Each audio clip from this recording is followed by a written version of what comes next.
श्री गुरुवे नमः। सर्वे भवन्तु सुखिनः, सर्वे सन्तु निरामया, सर्वे भद्राणि पश्यन्तु, माँ कश्चित् दुःख भाग भवेत्। मित्रों, आपका स्वागत है, वंदन है, अभिनंदन है। मित्रों, योग ऐसी विधा है, ऐसी साइंस है जिसके करने से आप लंबा जीवन जी सकते हैं। यदि आप शतायु जीना चाहते हैं तो आप प्राणायाम करें। आप निरोगी रहना चाहते हैं तो आप अपने जीवन में योग को अपनाएं। दुर्लभ, कठिन, असाध्य रोगों का एकमात्र दवा है योग, जो कि निःशुल्क है। आप योग को अपने जीवन में अपनाएं और इसके लाभ प्राप्त करें। आप जैसे जैसे योग करेंगे वैसे वैसे आपके लाभ आपको प्रत्यक्ष रूप से दृष्टिगोचर होंगे।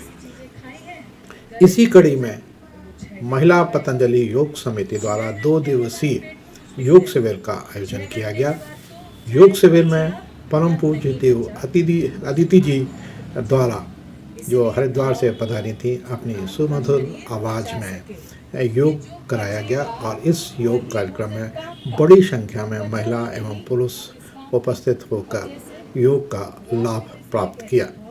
अदिति जी की जो योग में महारत है वो अद्वितीय है और हरिद्वार से वो पधारी थी।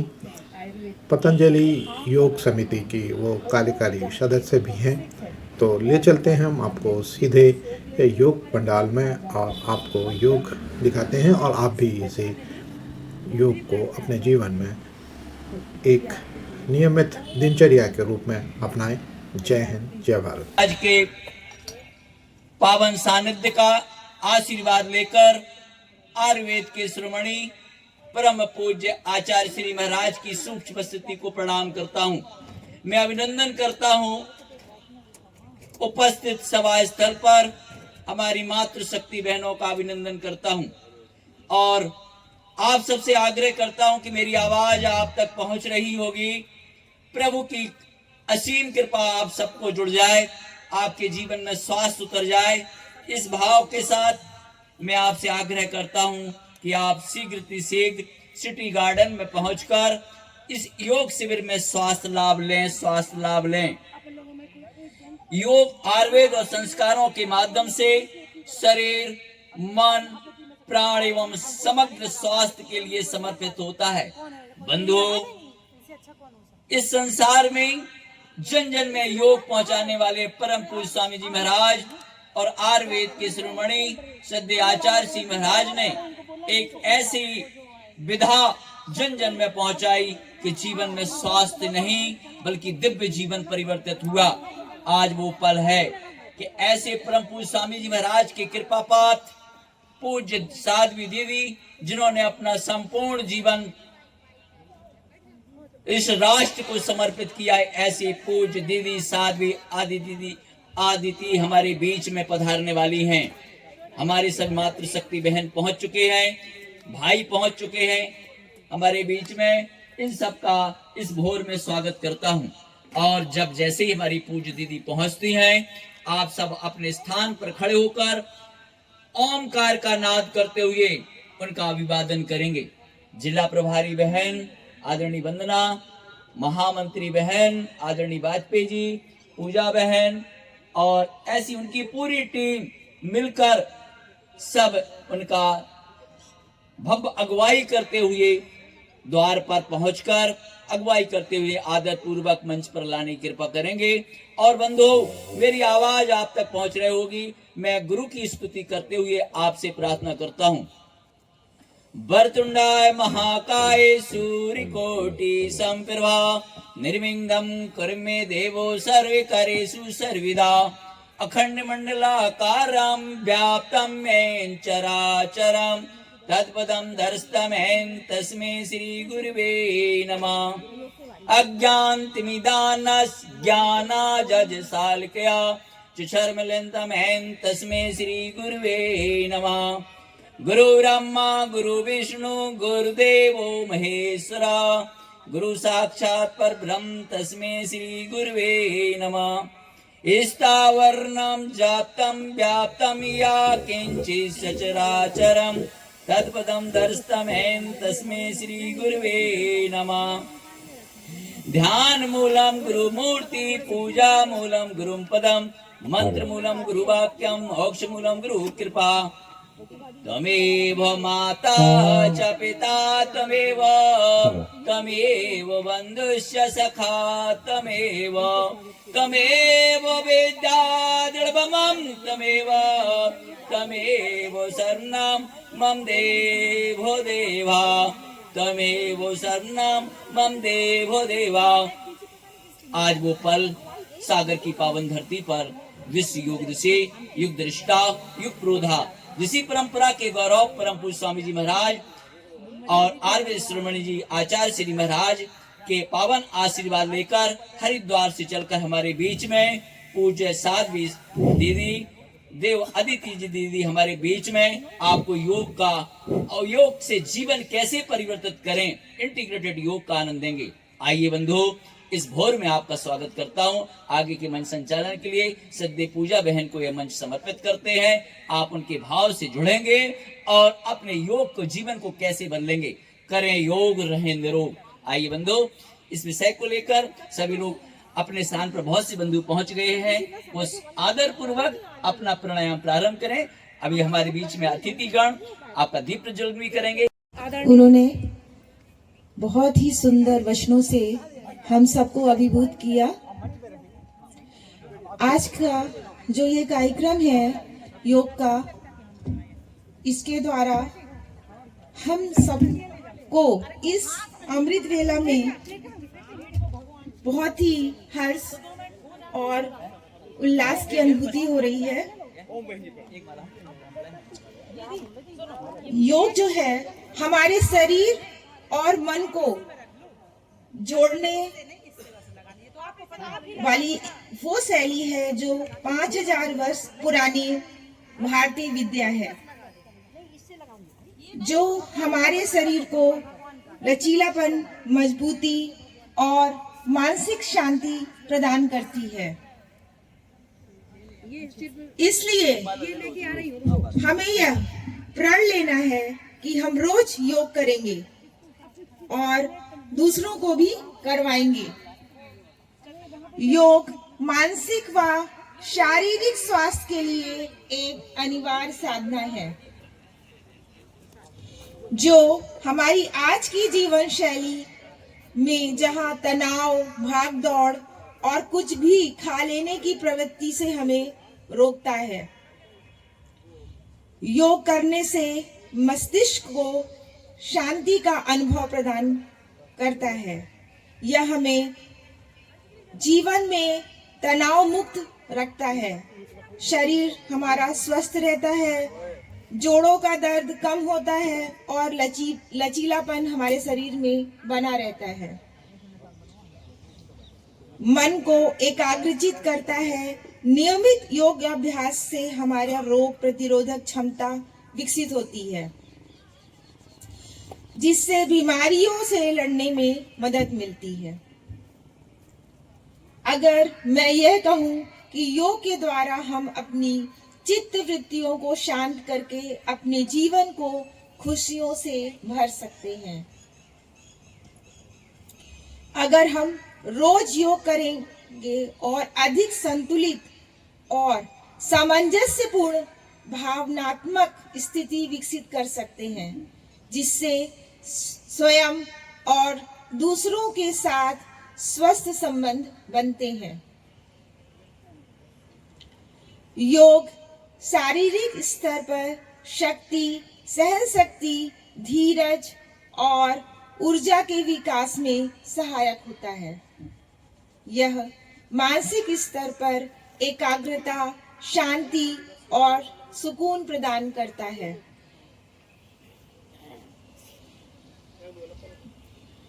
हम अपने पूज्या दीदी देवादिति जी का बहुत ही धीरज मंद से उनका इंतजार कर रहे हैं कि वो आएंगी, तो हमें योग में भगत सिंह जी से भी हम अनुरोध करते हैं कि आप भी आइए। हमारी जिला प्रभारी और मीडिया प्रभारी, राज्य प्रभारी वंदना कटारे जी, आप सभी से अनुरोध करते हैं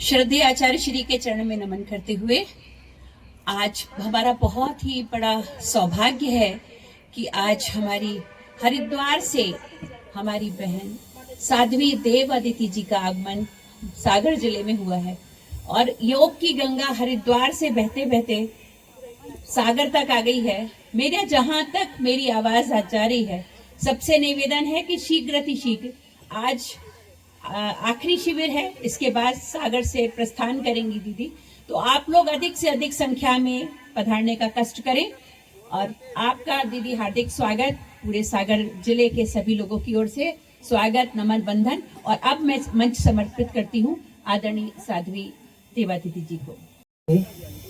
प्रातः स्मरणीय, परम वंदनीय और हम सभी के लिए ऊर्जा के स्रोत, ऋषि परंपरा के गौरव, परम पूज्य स्वामी जी महाराज, परम श्रद्धेय आचार्य श्री महाराज के श्री चरणों में नमन वंदन प्रेषित करते हुए यहाँ उपस्थित हमारे विशिष्ट अतिथि आदरणीय डॉक्टर प्रतिभा जी, इसके साथ में महिला पतंजलि योग समिति की राज्य प्रभारी आदरणीय पुष्पांजलि जी, जिनकी आवाज़ अभी आप सुन रहे थे, और साथ में पतंजलि की राज्य प्रभारी आदरणीय भगत सिंह जी, यहाँ साथ में राज्य की कार्यकारिणी सदस्य महिला पतंजलि योग समिति से आदरणीय पार्वती जी, आदरणीय अपना वंदना जी और संपूर्ण अपना सागर जिला की भाइयों की समिति, बहनों की समिति, उपस्थित आप सभी दिव्य आत्माओं को, सभी दिव्य आत्माओं को सादर नमन, प्रणाम, ओम।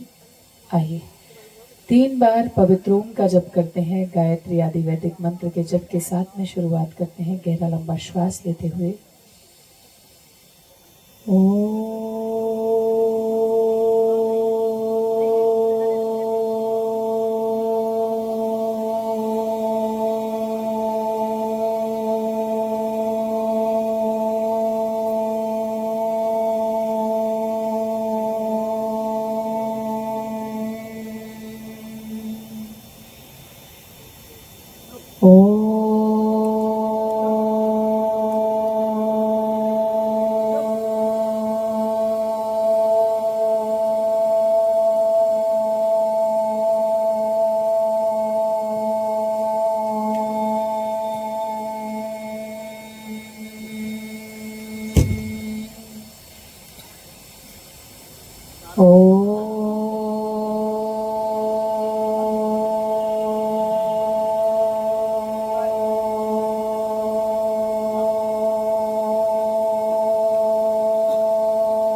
भूर्भुवस्वः तत्सवितुर्वरेण्यं भर्गो देवस्य धीमहि धियो यो नः प्रचोदयात्।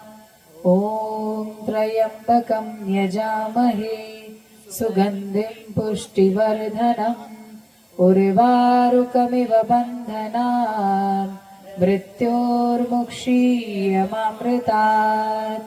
ॐ सहना भवतु सहनौ भुनक्तु सह वीर्यं करवावहै तेजस्विनावधीतमस्तु मा विद्विषावहै।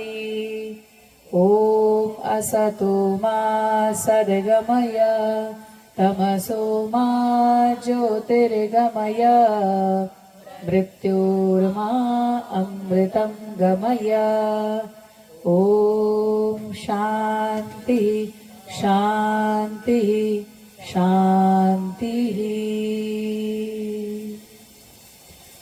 पुनः सभी को सादर नमन, वंदन, ओम प्रणाम। और आइए, कल से और ज्यादा ठंड थोड़ी बढ़ गई है, भगवान जी भी परीक्षा ले रहे हैं, योगी लोग कितना योगी बनेंगे। चलिए हम लोग व्यायाम करते हैं, व्यायाम के साथ में अपने शरीर में ऊर्जा उत्पन्न करते हैं, गर्मी उत्पन्न करते हैं। सभी से निवेदन है, सब अपने अपने स्थान पे खड़े हो जाएंगे और जैसे हमने कल शुरुआत की थी ऐसे ही आज भी ताड़ासन के साथ में हम शुरुआत करेंगे। ताड़ासन, तिर्यक ताड़ासन। और दोनों हाथ इंटरलॉक करके सिर के ऊपर रख लीजिए। श्वास अंदर भरते हुए पंजों के बल बैलेंस बनाते हुए, एड़ियां ऊपर उठा करके रखते हुए पूरे शरीर को ही आप ऊपर उठाने का प्रयास करो। जैसे हम अपने शरीर को अपने हाथों से उठा रहे हों तो आपको एक तनाव, एक खिंचाव महसूस होगा अपने पूरे शरीर के अंदर, हाथों में, छाती में, कमर में, पेट में, पैरों में, जंघा में, घुटनों में, सब जगह। और फिर श्वास बाहर छोड़ते हुए वापस। चलिए एक बार और करते हैं। श्वास अंदर बढ़ते ऊपर, थोड़ी सी देर रुकिएगा, 10 सेकंड। 8, 9, 10, वापस। अब थोड़ा सा 2-3 बार, थोड़ा जल्दी जल्दी।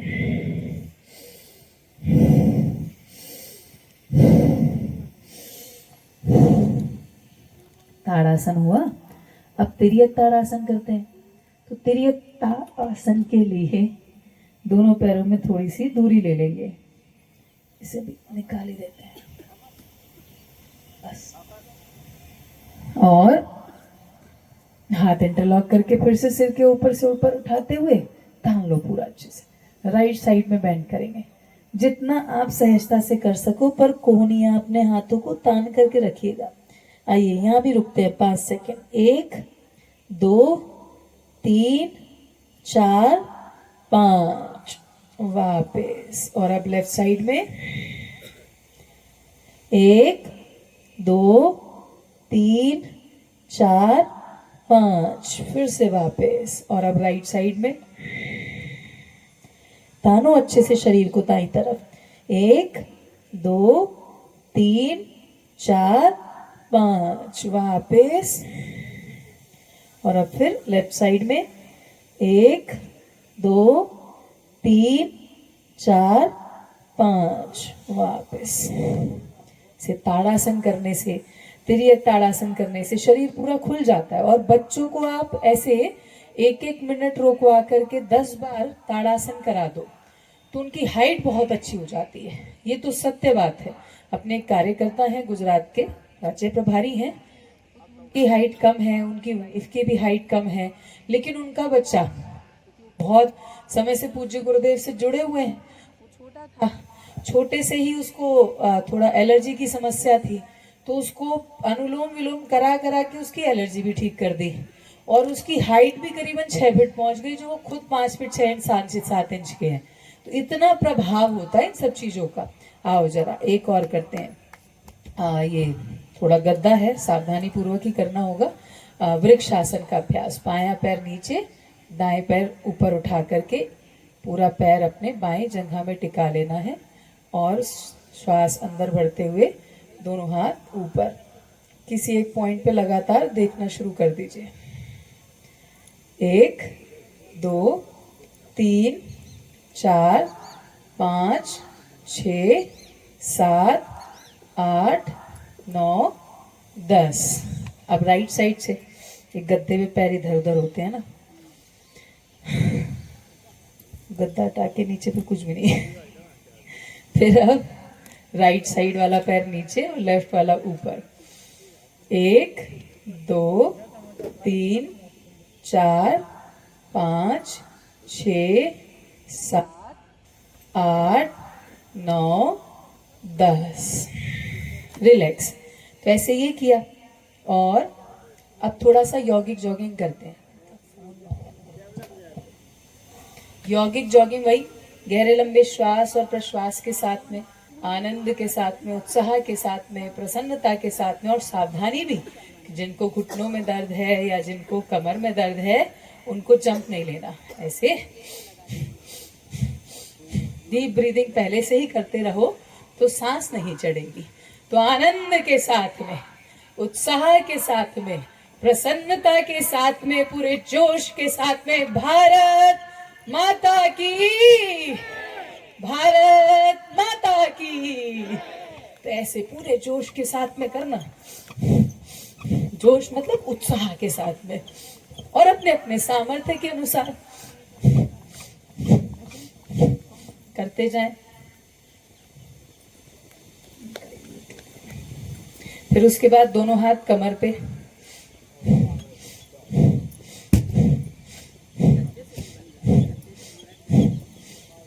तीसरा अब चौथा करेंगे, दोनों हाथ कमर पे और बैंड करेंगे।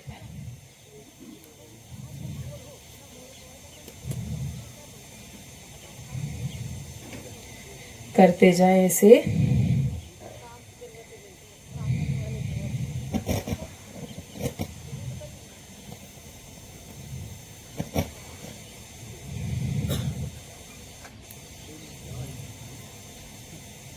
एडवर्टीजमेंट की बात आ जाए ऐसे अच्छे से। फिर उसके बाद 5वां अभ्यास, दोनों पैरों में दूरी और दोनों हाथ आगे। फिर से बंद हो गया, शायद प्रेस हो गया। ठीक है। हाँ, तो ऐसे थके तो नहीं ना, ऐसे दिव्य भजन के साथ में रोज यौगिक जॉगिंग का अभ्यास 20-21 अभ्यास कर लिया आपने आनंद में, ठीक है। और अब इसके बाद क्या, नहीं अब तो हो गया, पूरा हो गया वो। और अब चलो खड़े खड़े थोड़ा सा सूक्ष्म व्यायाम और कर लेते हैं। दोनों हाथ ऐसे, उंगलियां पूरी बंद नहीं करनी, पहले थोड़ी थोड़ी बंद करनी है। सारे जोड़ों का अभ्यास, सूक्ष्म व्यायाम का अभ्यास, ये सारे प्रकार के दर्दों में तो रिलीफ देता ही है। जितने भी प्रकार के जोड़ों के दर्द हो गए, ऐसे अंगूठा अंदर बाहर ऐसे पूरी मुट्ठी बंद करना ऐसे। फिर गहरी लंबी श्वासों के साथ में, प्रश्वासों के साथ में कीजिएगा, तो उससे इनडायरेक्टली आपका भस्त्रिका भी होता चला जाता है। प्राणायाम का लाभ भी मिलता है और भस्त्रिका का लाभ भी मिलता है। ऐसे कलाई को घुमाएंगे, कोहनी पूरी सीधी रखिएगा, ऐसे पूरी अच्छे से घुमाओ 8-10 बार। तो जैसे मैंने कल भी बताया था, बस ये ध्यान रखना है कि 10-15-20 बार तो जो स्वस्थ व्यक्ति है उनको करना है, ताकि उन्हें जीवन में हो गया या जिनको भी यूरिक एसिड बढ़ा हुआ है, वात संबंधित इन विकारों में विशेष रूप से 50-50 बार से लेकर के 100-100 बार तक। अब 50-50 बार से लेकर के 100-100 बार तक करने के लिए आप दिन में इन्हें 3-4 बार बैठे हो, कभी भी कर लो, कहीं भी कर लो। क्योंकि बाकी सारे व्यायाम के लिए तो देखो भोजन का 4 से 6 घंटे का गैप होना चाहिए, लेकिन सूक्ष्म व्यायाम आप भोजन के 1 घंटे बाद भी कर सकते हो। ऐसा क्यों? देखो, जब भी हम कुछ खाते हैं हमारे पेट में जाता है, पेट का काम है उसका पाचन करना। अब पाचन करने के लिए 4 से 6 घंटे इस आधार पे चाहिए कि हमने क्या खाया है। हमने हल्का भोजन लिया है तो वो 4 घंटे में पच जाएगा, लेकिन हमने राजमा, छोले, ऐसी ऐसी चीजें खाई हैं गरिष्ठ भोजन, तो वो 6 घंटे लगाएगा पचने में। 6 घंटे के बाद पेट में कुछ भी नहीं रहता। 6 घंटे के बाद तो चाहे पचा या नहीं पचा, भोजन आंतों में पहुंच जाता है। इसलिए खाओ वो जो आपका शरीर पचा सके, क्योंकि जो पचेगा वही भोजन काम का, जो पचा ही नहीं वो किस काम का। अब जैसे रात्रि में इसीलिए कहते हैं भोजन वो खाओ जो बहुत ही जल्दी पच जाए, कि रात्रि में आपका भोजन गरिष्ठ खा लो और ऊपर से लेट खाओ तो वो पचता ही नहीं है। और फिर वो आम बोलते हैं, आयुर्वेद की भाषा में आम बनाता है, आम, और वो विजातीय है, टॉक्सिक है, और हमारी आंतें उसी को सोख लेती हैं, वो हमारे ब्लड में आ जाता है। मतलब जो भोजन ठीक से पचा नहीं वो भी ब्लड में आ जाता है। वही आपके जोड़ों में इकट्ठा हो रहा है, वही आपकी किडनी को परेशान कर रहा है, वही आपके लीवर को परेशान कर रहा है। उससे और आगे भविष्य में फिर हमारा पाचन तंत्र डिस्टर्ब हो जाता है। इसीलिए समझदारी वो खाने में नहीं जो हमारी जीभ को अच्छा लगता है और पचता नहीं 50% भी। समझदारी वो खाने में है जो हमारा शरीर बहुत सहजता से, बहुत आराम से मैक्सिमम 4 घंटे के अंदर, 6 घंटा भी कभी कभी के लिए है, मैक्सिमम 4 घंटे के अंदर हमारा शरीर उसे पचा ले, ऐसा ही भोजन हम लोगों को करना चाहिए। अब जैसे पूज्य गुरुदेव बोलते हैं 4 प्रकार के सफेद जहर से हमें बचना है। नमक, जो ये आता है ना आयोडीन के नाम के पर बेचा जाता है, समुद्री नमक, ये घातक है। इसके स्थान पे सेंधा नमक का प्रयोग करो, वो भी ज्यादा मत खाना, थोड़ा थोड़ा खाओ। चीनी, चीनी तो सब अपने अपने घरों से बाहर निकाल दो, प्रयोग ही मत करो, बहुत घातक है। कोई भी मीठा हमारे पेट के इकोसिस्टम को बिगाड़ता है, कोई भी मीठा। इसलिए समझदारी इसी में है कि मीठा जितना कम हो सके उतना कम खाया जाए, और आपको प्रयोग भी करना है तो ये जो अपनी गुड़ वाली शक्कर होती है या गुड़ होता है या डायरेक्ट गन्ने से खांड बनती है, इनका प्रयोग करो। इससे भी ज्यादा अच्छी शुगर है जो नेचुरल रूप में प्लांट्स के अंदर होती है, फलों के अंदर, जैसे संतरा हो गया, सेब हो गया, अनार हो गया, सभी तो मीठे हैं, केला हो गया, खरबूजा हो गया, तरबूज हो गया, ये सब मीठे फल ही तो हैं। इनकी जो शुगर होती है ये बेस्ट है। जो ड्राई फ्रूट्स की शुगर होती है, किशमिश हो गई, मुनक्का हो गई, अंजीर हो गई, खजूर हो गया, ये सब बढ़िया है। तो अगर आपको खीर इत्यादि में डालना है तो वैसे तो महीने में एक आध बारी खानी चाहिए। तो हम लोगों को सब कुछ इतना सहजता से उपलब्ध है, तो अपनी इंद्रियों पर नियंत्रण खो बैठे हैं हम। तो ये ज्यादा नहीं खाना, थोड़ा थोड़ा खाना, और डालना भी है तो यही डालो, अपना किशमिश हो गई, ये अपना खजूर हो गए, इनका प्रयोग करो। तो ये सफेद जहर जो चीनी है ना, केमिकली रिफाइंड चीनी, ये हमारे पेट के लिए बहुत बहुत बहुत घातक है। ये जो अभी 4 आपको बता रहे हैं ना सफेद जहर, जहर ही है। और इसके बाद तीसरा है आपका मैदा। बिस्किट में मैदा, ब्रेड में मैदा, रस्क खाओ उसमें मैदा, पिज्जा बर्गर मैदा, नूडल्स मैदा, डेली मैदा खाए जा रहे हैं। देखो जो सामान्य भोजन है, जैसे बताया ना अभी आपको, 4 से 6 घंटे में पच जाता है। पता है मैदा को पचने में कितना टाइम चाहिए? 20 से 22 घंटे, जो हमारे शरीर को कभी मिलता ही नहीं है। ये तो आप 30-40% भी ठीक से नहीं पचा पाते। अभी खबर सुनी, शायद आप लोगों ने भी सुनी होगी, अमरोहा नाम के एक जिले के अंदर उत्तर प्रदेश में एक 16 साल की बच्ची डेली फास्ट फूड खाती थी। अब वो डेली फास्ट फूड का परिणाम ये हुआ कि उसको पेट में दर्द हुआ। लेकर के गए मुरादाबाद में डॉक्टर के पास, डॉक्टरों ने भी मना कर दिया, वहां पे भी एम्स में ले जाना पड़ा। उसके पेट से 4 किलो तो पानी निकाला उन्होंने, और उसकी आंतें चिपक गई, बचा नहीं पाए, मर गई बेचारी। अपने बच्चों को तो बचा लो। ये सारी चीजों से परहेज बहुत जरूरी है। ये मैदा बहुत घातक है। आओ अब अपने अपने स्थान पर बैठ जाएंगे।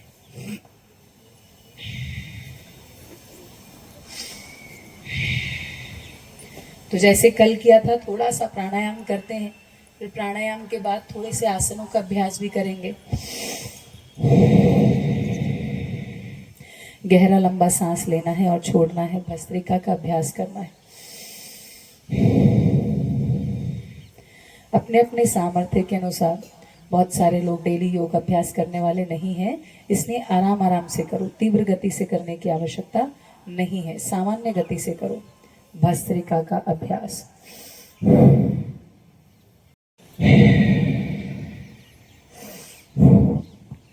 अपने अपने सामर्थ्य के अनुसार 2.5-3 सेकंड में सांस को खींचना, 2.5-3 सेकंड में श्वास को छोड़ना। अपना ध्यान श्वासों के ऊपर लगा करके प्रत्येक श्वास के साथ मन में या तो ओम का जप करते जाइए, या गायत्री मंत्र का, या महामृत्युंजय मंत्र का, या भगवान के किसी नाम स्वरूप का, या गुरु भगवान का नाम जपते जाओ। और उस जप के साथ में सहजता से भस्त्रिका अगले 2 से 3 मिनट तक लगातार करते ही जाना है। ये बहुत ही अद्भुत है, आप करते जाओ, रुकना मत। गहरी लंबी सांस लेना, फेफड़ों में भरना, ये फेफड़ों का व्यायाम है। ध्यान देना, आपकी फेफड़ों की मांसपेशियां ही इसमें काम करेंगी। पेट मत हिलाना, कंधे मत हिलाना, क्योंकि फेफड़ों का व्यायाम है तो छाती फूलेगी और सिकुड़ेगी। श्वास हमारे फेफड़ों के अंदर भरेगी और बाहर जाएगी। तो कोशिश कीजिए कि श्वास हम अपने सिर्फ फेफड़ों के अंदर भरें। पेट में अंदर भरने का प्रयास मत करना।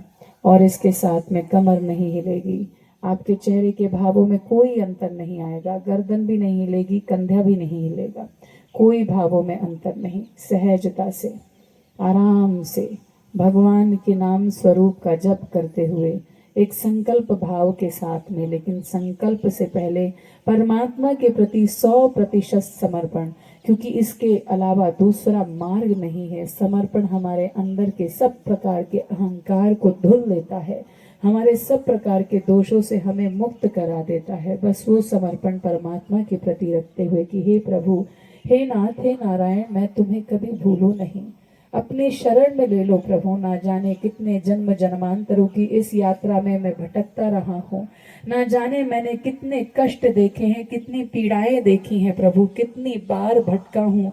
आपसे दूर होकर के प्रभु मैंने सिर्फ दुख पाए हैं। हे प्रभु, हे नाथ, इस जीवन में तो ऐसी कृपा कर दो कि अब मैं आपसे दूर ना रहूं, मुझे अपनी शरण में ले लो प्रभु। इसी भाव चेतना के साथ में धीरे धीरे ये आपका पूरा तन स्वस्थ होता चला जाएगा, पूरा मन स्वस्थ होता चला जाएगा। अपने अपने सामर्थ्य के अनुसार ये अगले 2 से 3 मिनट सिर्फ और सिर्फ भस्त्रिका का अभ्यास।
बस निरंतरता से कीजिए किसी भी अभ्यास को, प्रभु को स्मरण करते हुए।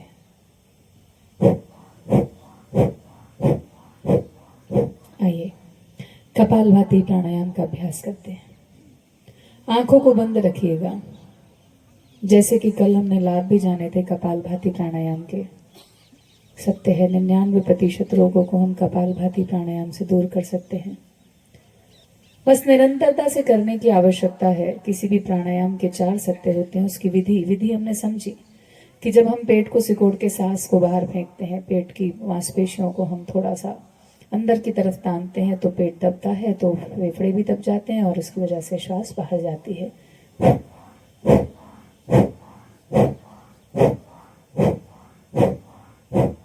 यही सामान्य गति है 1 सेकंड में 1 स्ट्रोक के साथ में करना। मध्यम गति है 1 मिनट में 90-100 बार करना और तीव्र गति है 1 मिनट में 200-200 बार कर देना। अपने अपने सामर्थ्य के अनुसार सहजता से जो गति सूट होती है, और सामान्य गति से सभी आराम आराम से कर सकते हैं, कोई दिक्कत नहीं है। तो 1 मिनट में आपके 250 से 300 अभ्यास, 1 मिनट में 50 से 60 अभ्यास होंगे और 5 मिनट में 250 से 300 अभ्यास होंगे। कम से कम 10 से 15 मिनट का अभ्यास होना चाहिए। दूसरा सत्य किसी भी प्राणायाम का उसकी अवधि है कि हम उसको कितनी देर करें।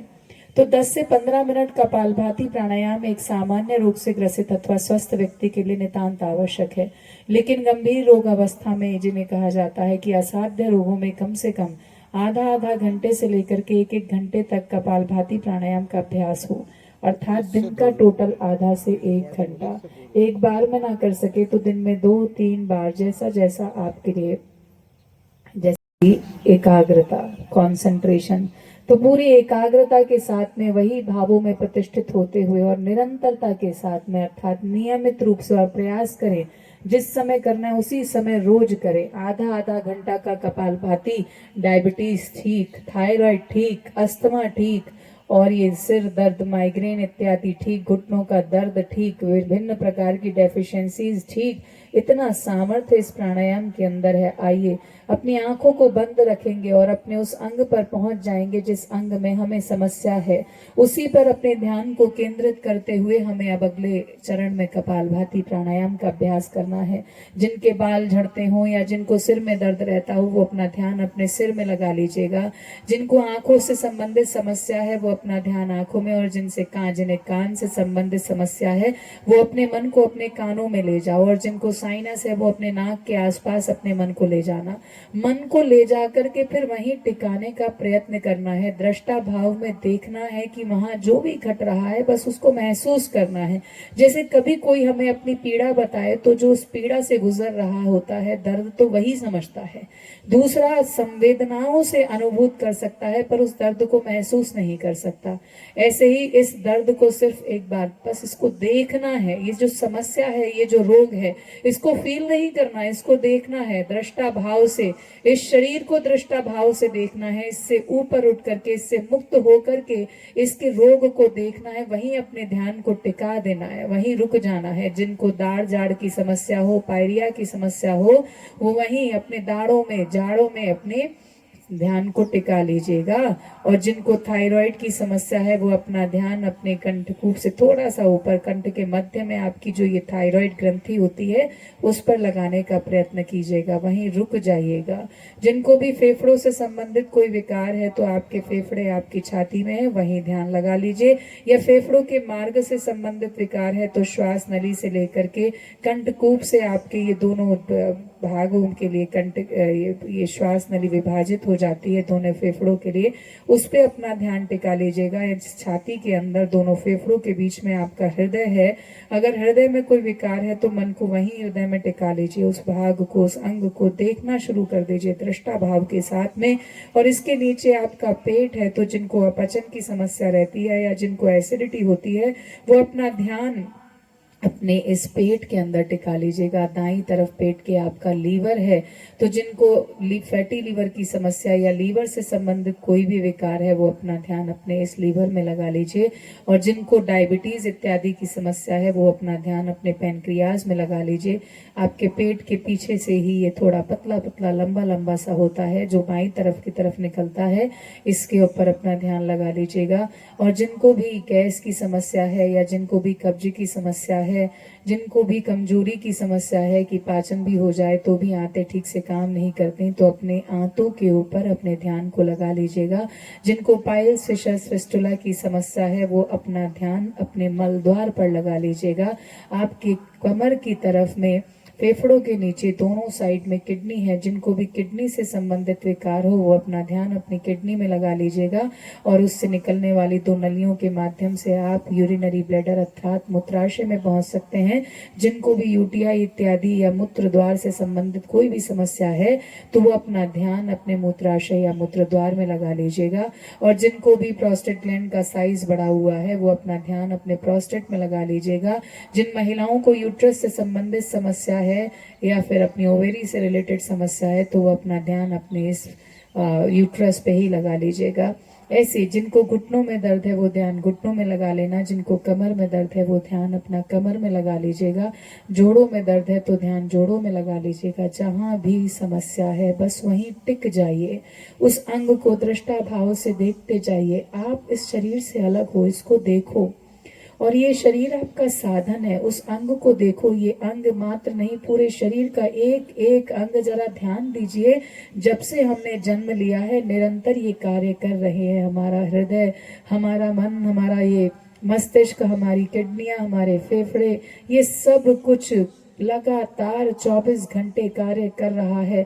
जरा इस शरीर को थोड़ा धन्यवाद भी तो दो, इस हृदय को धन्यवाद भी तो दो, इस पेट को धन्यवाद भी तो दो। हम तो कभी ध्यान ही नहीं देते कि ये निरंतर पुरुषार्थ कर रहे हैं। हमारा अस्तित्व पुरुषार्थ की पराकाष्ठा का एक बहुत ही अद्भुत उदाहरण है। एक भी क्षण हमारा हृदय विश्राम नहीं लेता, एक भी क्षण हमारी किडनी विश्राम नहीं लेती, हमारे फेफड़े विश्राम नहीं लेते। ये निरंतर अपने कार्य में जुटे हुए हैं। अब अगर इनमें कोई रोग आ भी गया, कोई समस्या आ भी गई, तो ये पहली बार नहीं है, पहले भी आया है और आपने पहले भी इन अंगों के रोगों के ऊपर विजय प्राप्त की है। इस अंग को आपकी ऊर्जा चाहिए और उस ऊर्जा को अपने वहां लगा रखा है, आपने उस अंग पर टिकाया हुआ है। बस यही भाव चेतना कि ये रोग मुझसे बड़ा नहीं है। ध्यान दीजिए, जरा विचार कीजिए, क्या ये रोग बड़ा है या मेरे अस्तित्व का सामर्थ्य बड़ा है? क्या ये कष्ट बड़ा है या मेरा संकल्प बड़ा है? ये पीड़ा बड़ी है या परमात्मा की कृपा बड़ी है? मेरा सामर्थ्य इस रोग से कई गुना बड़ा है और मुझे इस रोग से बाहर निकलना है, मुझे अपने इस अंग को हील करना है। अहम इंद्रो न पराजिज्ञ, मैं इंद्र हूं और मैं पराजित होने वाला नहीं हूं। इस भाव चेतना के साथ में मैं इस रोग पर विजय प्राप्त करने वाला हूं, मैं इस रोग के ऊपर विजय प्राप्त करने वाली हूं। इस भाव चेतना के साथ में आपका अंग बहुत तीव्र गति के साथ में हील हो रहा है, आपकी ऊर्जा वहां लग रही है। और कोई मन से भी परेशान होना, मन में कोई ऐसी आत्मग्लानि का भाव जो बार बार उठ करके आता हो, या किसी अपने आत्मीय स्वजन का विच्छेद हो गया हो, संबंध विच्छेद हो गया हो, या किसी को व्यापार में कुछ घाटा हो गया, या कुछ भी ऐसी समस्या है जो आपको विचलित कर रही है, जो आपके मन के चैन को खा रही है, जो आपकी रात की नींद को उड़ा रही है, ऐसा कोई भी विचार जो आपको लगातार परेशान कर रहा है, जो भी चिंता है, चिंतन करो। ये पहला जन्म नहीं, इससे पहले भी ना जाने कितने जन्म हमने प्राप्त किए हैं। ये कोई पहली बार हम इस कष्ट को नहीं देख रहे, हम इन कष्टों से पहले भी बहुत बार उबर चुके हैं और हम इस बार भी उबर जाएंगे। परमात्मा साक्षात हमारे साथ में है और हम इस कष्ट से बहुत ऊपर हैं। हमारे इस जीवन का उद्देश्य इस पीड़ा से कई गुना बड़ा है। हमें उस उद्देश्य के ऊपर ध्यान देना, और हम साक्षात परमात्मा के सानिध्य में बैठे हुए हैं, तो परमात्मा से ही प्रार्थना पूर्वक अब इस कष्ट से बाहर निकल आओ। आपने बहुत समय नष्ट कर दिया है इस चिंतन के अंदर, इस चिंता के अंदर आपने अपने बहुत सारे सामर्थ्य को भी नष्ट कर दिया है। अब इससे बाहर निकल आओ, अब इसमें टिके मत रहो, चाहे वो शरीर का रोग हो, चाहे वो मन का रोग हो। पहले भी किया है, अब भी कर रहे हैं। ना जाने कितनी पीड़ाओं को देखा है, कितने कष्टों को झेला है, और बार बार परमात्मा ने आकर के संभाला है। हे प्रभु, इस बार भी आप ही संभाल लीजिए। इसी भाव चेतना के साथ में कि हे नाथ, हे प्रभु, मुझे संभाल लीजिए और घबराओ मत। ये रोग, ये कष्ट, ये पीड़ा, इसे दूर करने के लिए साक्षात परमात्मा हमारे साथ में है। घबराने की आवश्यकता नहीं है। हम घबरा जाते हैं, हम डर जाते हैं, हमें डरने की आवश्यकता नहीं, क्योंकि हम अकेले नहीं है। यही भाव चेतना। हमारे साथ श्री रघुनाथ, तो किस बात की चिंता। हमारे साथ श्री रघुनाथ, तो किस बात की चिंता। चरण में रख दिया जब माथ, तो किस बात की चिंता। चरण में रख दिया जब माथ, तो किस बात की चिंता। किया करते हो तुम दिन रात, क्यों बिन बात की चिंता। किया करते हो तुम दिन रात, क्यों बिन बात की चिंता। तेरे स्वामी को रहती है तेरी हर बात की चिंता। तेरे स्वामी को रहती है तेरी हर बात की चिंता। तो अब इन चिंताओं से मुक्त हो जाइए। बस पुरुषार्थ अपना है, वो तो करना पड़ेगा, करते जाओ कपालभाति प्राणायाम। हर तरह से जो इस जीवन के इस प्रक्रिया के लिए जो भी पुरुषार्थ करना है, जो भी कर्म करना है, वो कर्तव्य भाव के साथ में करते जाना है, पर इससे ऊपर उठ जाना है। न खाने की, न पीने की, न मरने की, न जीने की। न खाने की, न पीने की, न मरने की, न जीने की। रहे हर श्वास रहे हर श्वास में भगवान के प्रिय नाम की चिंता, रहे हर श्वास में भगवान के प्रिय नाम की चिंता। हमारे साथ श्री रघुनाथ तो किस बात की चिंता, हमारे साथ श्री रघुनाथ तो किस बात की चिंता। चरण में रख दिया जब मात तो किस बात की चिंता। तो चिंताओं से मुक्त हो जाओ, चिंता ना करो, सारी समस्याओं का समाधान हो जाएगा। वो बैठा है, वो संभाल लेगा, संभालने के लिए ही बैठा है। और वो स्वयं चाहता है कि हम इन पीड़ाओं से बाहर निकले। हमारे सब आत्मीय जन चाहते हैं कि हम इस पीड़ा से बाहर निकले। महसूस करो कि आपके कुल देवी देवता का आशीर्वाद भी आपको मिल रहा है ताकि आप इस पीड़ा से बाहर निकलें। तो योग तो वो साधना है जो हमें मिला देती है हमारे जीवन के उद्देश्य से। आइए अब दोनों हाथों को ऊपर उठा करके आपस में घर्षण करेंगे और उत्पन्न ऊर्जा चेहरे पर डालते हुए पलकों को झपकते हुए आराम से नेत्रों को खोलेंगे। साधना, ध्यान पूर्वक कपालभाति प्राणायाम को साधना और अपने शरीर को साधना, अपने सामर्थ्य को साधना। आओ जरा थोड़ा सा बाह्य प्राणायाम करते हैं। गहरा लंबा सांस लेंगे,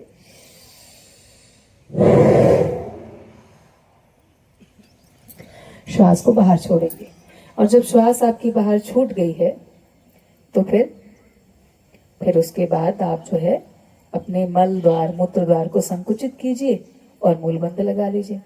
पेट को भी अंदर की तरफ टाइट कर लीजिए तो उड्डयन बंध लग जाएगा।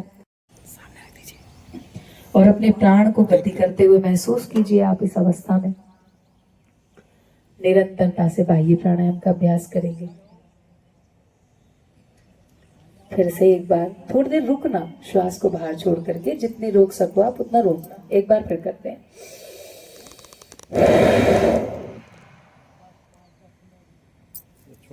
मूल बंध लगाइए। जैसे कभी हमें शौच जाना हो या लघु शंका जाना हो और स्थान ना मिले तो हम स्वतः मूल बंध लगा लेते हैं। अभी वही मूल बंध लगाना है। और फिर उसके बाद ऐसे ही जालंधर बंध, पेट को अंदर की तरफ खींचिए, तान लीजिए और गर्दन नीचे झुकानी है। लेकिन जिनको सर्वाइकल स्पॉन्डिलाइटिस हो वो मत झुकाना। और फिर जब श्वास ना रोकी जाए तो वापस आ जाएंगे। चलिए एक बार और करते हैं।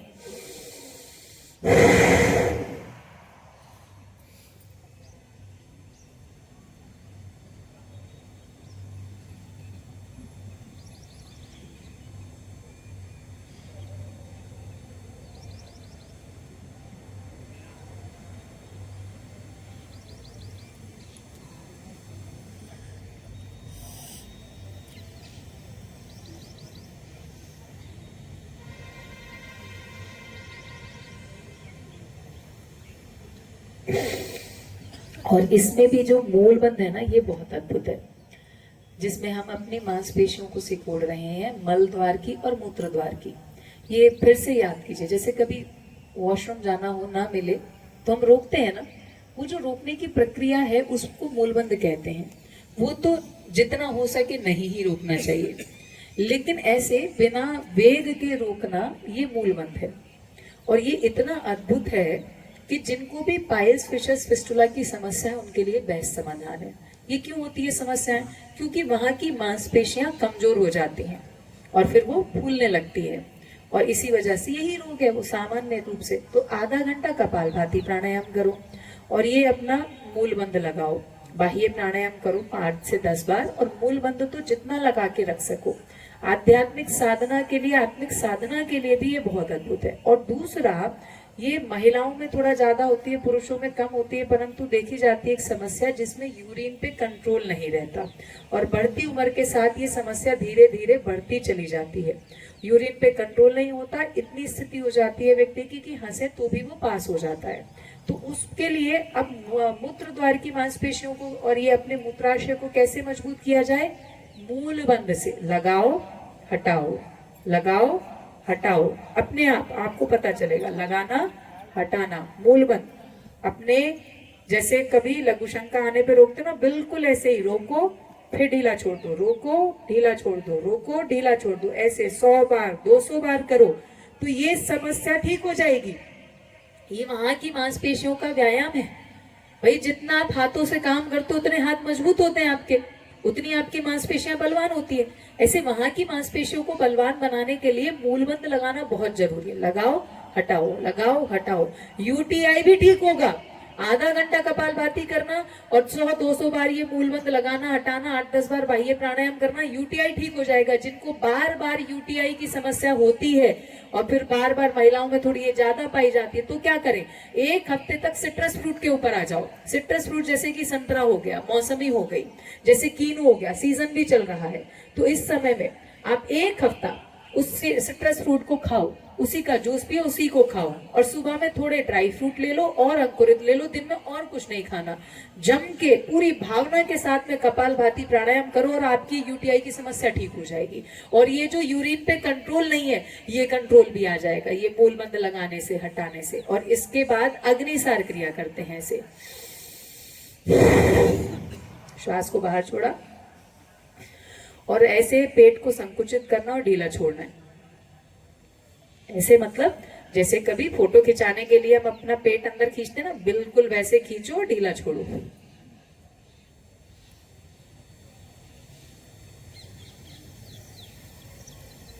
पेट का रोल, वो सिर्फ पेट का रोल है, कमर का कुछ रोल नहीं है।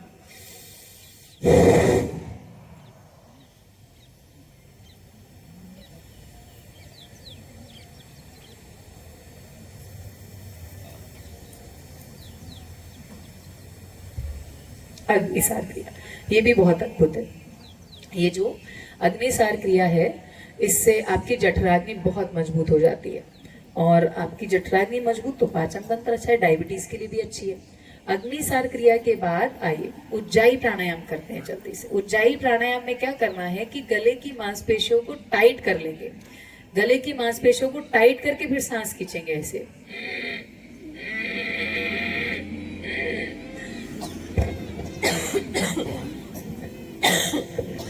क्या होगा, जैसे गले की मांसपेशियों को टाइट करोगे आप, तो श्वास नली सिकुड़ जाएगी।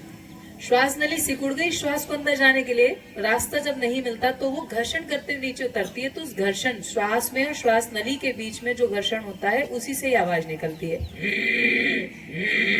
छोटे छोटे अभ्यास करो पहले।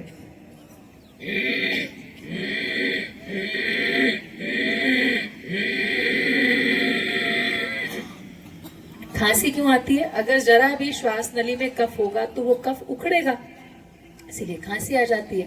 और अगर आप छोटे छोटे अभ्यास कर ले तो नाक से नहीं आनी चाहिए, मुंह से नहीं आनी चाहिए, आवाज गले से आएगी। और आवाज निकालने पे ध्यान मत दो, ये मांसपेशियों को सिकोड़ने पे ध्यान दो। और थोड़ा थोड़ा हो जाता है तो पूरा भी हो जाएगा। पूरा मतलब श्वास पूरी अंदर खींचते हुए थोड़ी देर अंतः कुंभक मतलब श्वास को अंदर भर के रोक लेंगे। और रोक करके जितनी देर रोक सकते हैं रोकिएगा। फिर जब ना रोकी जाए तो दाएं हाथ के अंगूठे से दायां स्वर बंद करके बाएं से श्वास को बाहर निकाल देना है।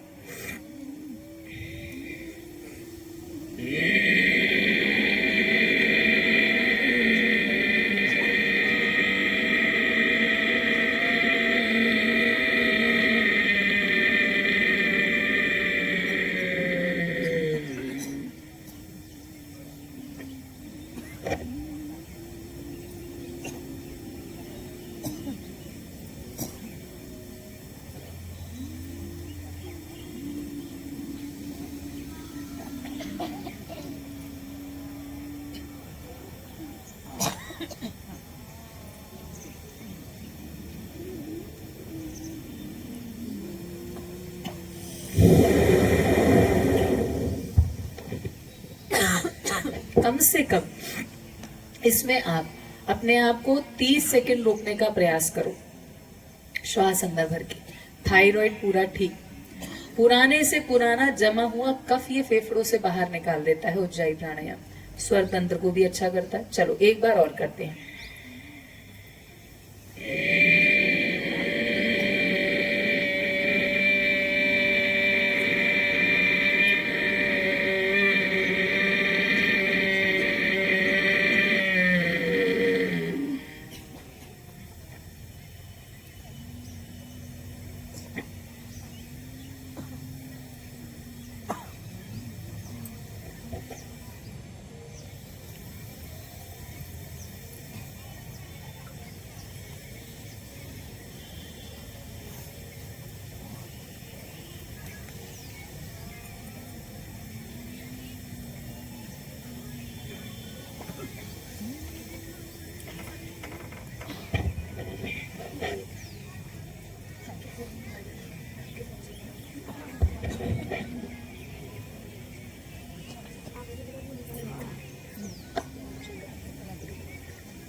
तो ऐसे उज्जाई प्राणायाम करना आप अच्छे से।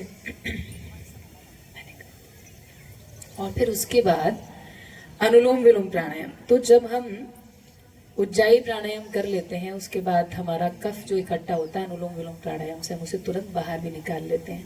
अब एक ही अनुलोम विलोम प्राणायाम में और थोड़ा सा हमें आंखें बंद करनी है और प्रभु का स्मरण करते हुए हम लोगों को ये करना है। अनुलोम विलोम प्राणायाम का अभ्यास करते जाओ आप। अनुलोम विलोम प्राणायाम बाएं हाथ से बाएं स्वर से लेना, दाएं से निकालना और फिर दाएं से लेना और बाएं से निकालना। प्रभु का स्मरण करते हुए अपने जो भी रोग है उनका समाधान होगा। जिनको बीपी की समस्या है वो लोग बीपी की समस्या में तो आधा आधा घंटा करें तो ये अद्भुत लाभ करता है अनुलोम विलोम प्राणायाम। हार्ट के सारे रोगों को ये ठीक कर देता है अनुलोम विलोम प्राणायाम। तो निरंतरता से करते जाएं अनुलोम विलोम प्राणायाम का अभ्यास।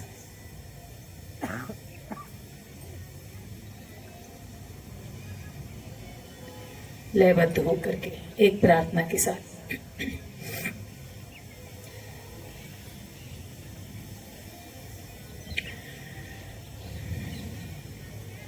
हरि मैं जैसो तैसो तेरो नाथ मैं, जैसो तैसो तेरो।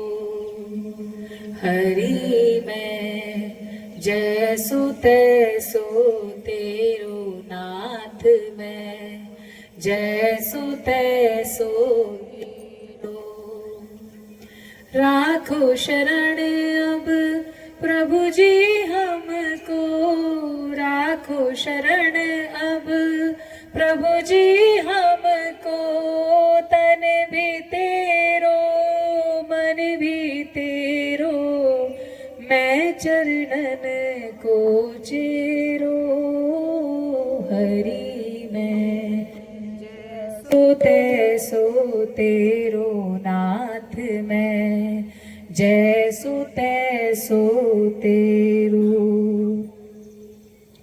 दिन भी भूलो रैन भी भूलो, दिन भी भूलो रैन भी भूलो। भूल जाऊं जग सारा, हरि भूल जाऊं जग सारा। तुम्हें ना भूलो मेरे भगवन, तुम्हें ना भूलो मेरे प्रियतम। चाकर दास तुम्हारा, हरि चाकर दास तुम्हारा। मैं तो जन्म जन्म को चेरो, मैं तो जन्म जन्म को चेरो। तन भी तेरो मन भी तेरो, मैं चरणन को चेरो। हरि मैं जैसो तैसो तेरो नाथ मैं, जैसो तैसो तेरो। मेरो चलन देख मत रूठियो, मेरो करम देख मत रूठियो। मुँह पे के पानी धान, मुँह पे कृपा निधान। तुम ही बलिस दास के सुनिए रस की खान। तुम ही बलिस दास के सुनिए रस की खान। सुनिए रस की खान सरसता मोह पे डारो। सुनिए रस की खान सरसता मोह पे डारो। दूजो नहीं मैं नाथ केवल तिहारो। दूजो नहीं मैं नाथ केवल दास तिहारो। मोहे एक तेरो ही सहारो, मोहे एक तेरो ही सहारो। तज तुमको कित जाऊं हरि, तज तुमको कित जाऊं। तन मन धन जीवन अर्पण कर, तन मन धन जीवन अर्पण कर। हरि तुमको मैं रिझाऊं, प्रभु हरि तुमको मैं रिझाऊं। तुमको ही ध्याऊं सांझ सवेरो, तुमको ही ध्याऊं सांझ सवेरो। तन भी तेरो मन भी तेरो, मैं चरणन को चेरो। हरि मैं जैसो तैसो तेरो नाथ, मैं जैसो तैसो तेरो। आशा और विश्वास कहे कि, आशा और विश्वास कहे कि होगा दरस तुम्हारा। प्रभु होगा दरस तुम्हारा। पागल मन फिर काहे डोले, पागल मन फिर काहे डोले। हरि का जब है सहारा, प्रभु हरि का जब है सहारा। दूर हो जन्म जन्म को फेरो, दूर हो जन्म जन्म को फेरो। तन भी तेरो मन भी तेरो, मैं चरणन को चेरो। हरि मैं जैसो तैसो तेरो नाथ, मैं जैसो तैसो तेरो। एक मैं हूँ कभी शुक्रिया ना किया, एक मैं हूँ कभी शुक्रिया ना किया। एक तुम हो जो रहमत किए जा रहे, एक तुम हो जो रहमत किए जा रहे। एक मैं हूँ खता पे खता कर रहा, एक मैं हूँ खता पे खता कर रहा। एक तुम हो जो माफी दिए जा रहे, एक तुम हो जो माफी दिए जा रहे। तेरी कृपा से ही तो मनुज तन मिला, तेरी कृपा से ही तो मनुज तन मिला। भूल कर तुझको भोगों में लिपटा रहा, भूल कर तुझको भोगों में लिपटा रहा। एक मैं हूँ जो पग पग फिसलता रहा, एक मैं हूँ जो पग पग फिसलता रहा। एक तुम हो सहारा दिए जा रहे, एक तुम हो सहारा दिए जा रहे। मेरे प्राण प्रियतम तुमसे शिकायत ही क्या, मेरे प्राण प्रियतम तुमसे शिकायत ही क्या। तुम करुणा पे करुणा किए जा रहे, तुम करुणा पे करुणा किए जा रहे, तुम करुणा पे करुणा किए जा रहे। एक मैं हूँ सदा मांगता ही रहा, एक मैं हूँ सदा मांगता ही रहा। एक तुम हो जो मांगा दिए जा रहे, एक तुम हो जो मांगा दिए जा रहे। हरि मैं जैसो तैसो तेरो नाथ मैं, जैसो तैसो तेरो। राखो शरण अब प्रभु जी हमको, राखो शरण अब प्रभु जी हमको। तन भी तेरो मन भी तेरो, मैं चरणन को चेरो। हरि मैं जैसो तैसो तेरो नाथ मैं, जैसो तैसो तेरो। तो प्रार्थना पूर्वक जब हम योगाभ्यास करते हैं ना, तो उसका अद्भुत लाभ हमें मिलता है। और आइए अब इसके पश्चात थोड़ा सा आसनों का अभ्यास भी करना है हम लोगों को, लेकिन उससे पहले हम करते हैं थोड़ा सा भ्रामरी और उद्गीत का अभ्यास।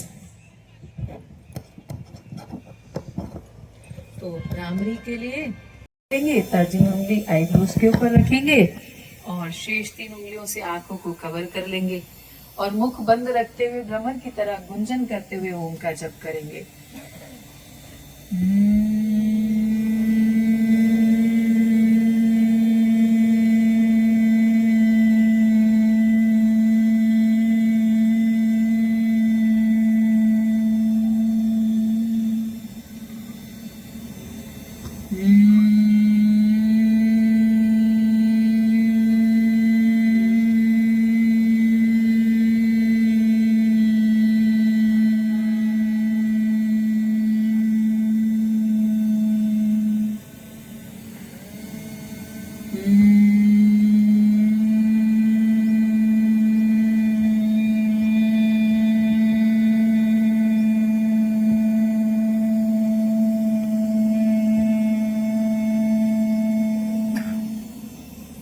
उद्गीत प्राणायाम।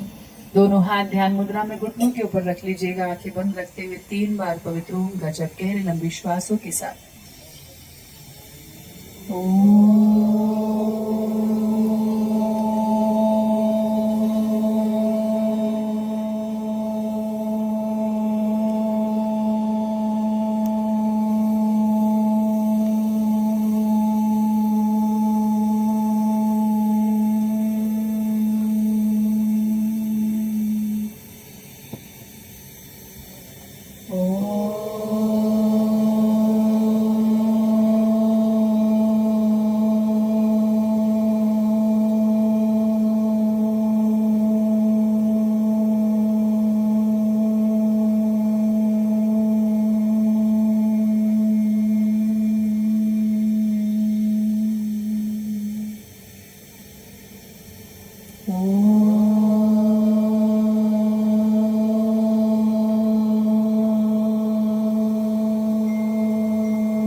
मौन और शांत हो जाएंगे। दोनों हाथों को ऊपर उठा करके आपस में घर्षण करते हुए उत्पन्न ऊर्जा को चेहरे पर डालते हुए पलकों को झपकते हुए आराम से खोलेंगे। तो ये तो हमने किया भ्रामरी, उद्गीत और 8 प्राणायामों का अभ्यास। भस्त्रिका, कपालभाति, बाह्य प्राणायाम, इसके साथ में बीच में अग्निसार क्रिया की, उज्जाई प्राणायाम, अनुलोम विलोम प्राणायाम, भ्रामरी, उद्गीत। अब आइए इसके साथ में थोड़ा सा आसन। जैसे सबसे ज्यादा जो कॉमन समस्याएं हैं वो रिलेटेड है पेट से। पाचन तंत्र जितना मजबूत होगा उतना ही अधिक आपका जीवन आनंदपूर्ण होगा। तो पाचन तंत्र मजबूत करने के लिए ये पेट के 10 आसन याद रखो और डेली करो, और ज्यादा टाइम नहीं लगेगा आपको, ये 10 मिनट के अंदर सारे आसन हो जाते हैं। तो जिनको डायबिटीज है वो भी ये आसन करें, क्योंकि पेनक्रियाज भी हमारे पेट का ही भाग है। लीवर के लिए भी आसन अच्छे हैं, और इसके साथ में महिलाओं में गर्भ संबंधी समस्याओं में भी ये आसन अच्छे हैं। हाँ, गर्भवती होने के पश्चात नहीं करने चाहिए, लेकिन उससे पहले तो अच्छे हैं। और आइए जरा करें, कल भी किए थे हमने ये सारे अभ्यास, आज बस उन्हें फिर और याद रखेंगे। और जिनकी नाभि दिख जाए उनके लिए भी अच्छे हैं। तो पेट से संबंधित सभी विकारों के लिए अच्छे। जिनको भी घुटनों में दर्द रहता है वो तो ऐसे पैरों को फैला के बैठना, इसको कहते हैं दंडासन। तो तो जो भी आप भी आसन करेंगे, जो वज्रासन में किए जाने हैं या पद्मासन में किए जाने हैं, वो लोग इन आसनों को दंडासन में कीजिएगा, जिनको घुटनों में अधिक दर्द रहता है। और ऐसे थोड़ा सा पैरों को चला भी लीजिए। हाँ, थोड़ा आप काफी देर से बैठे हुए हैं, भगवान जी तो कृपा बरसाए जा रहे हैं, धूप भी नहीं है, बादल भी है और हवा भी चल रही है, फिर भी आप लोग इतने धैर्य के साथ बैठ करके इतने उत्साह से योग कर रहे हो, इसके लिए आप अपने लिए एक बार जोरदार अभिनंदन करो। ऐसे दोनों पैरों को ना, पंजों को चला लीजिएगा और फिर उसके बाद ऐसे घुमा लीजिएगा। अच्छा, ऐसे कितने लोग हैं जो इस योग शिविर के माध्यम से योग से जुड़े? वो कौन कौन है, जरा हाथ उठाएंगे? हाँ, ये तो अच्छी संख्या है।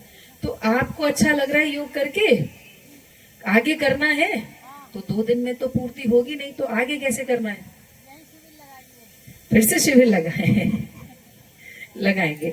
आप एक काम और क्या कर सकते हो, हम लोग ना ऑनलाइन भी जोड़ते हैं, तो आप ऑनलाइन जुड़ जाओ। आपका नंबर, आपने रजिस्ट्रेशन कराया है ना?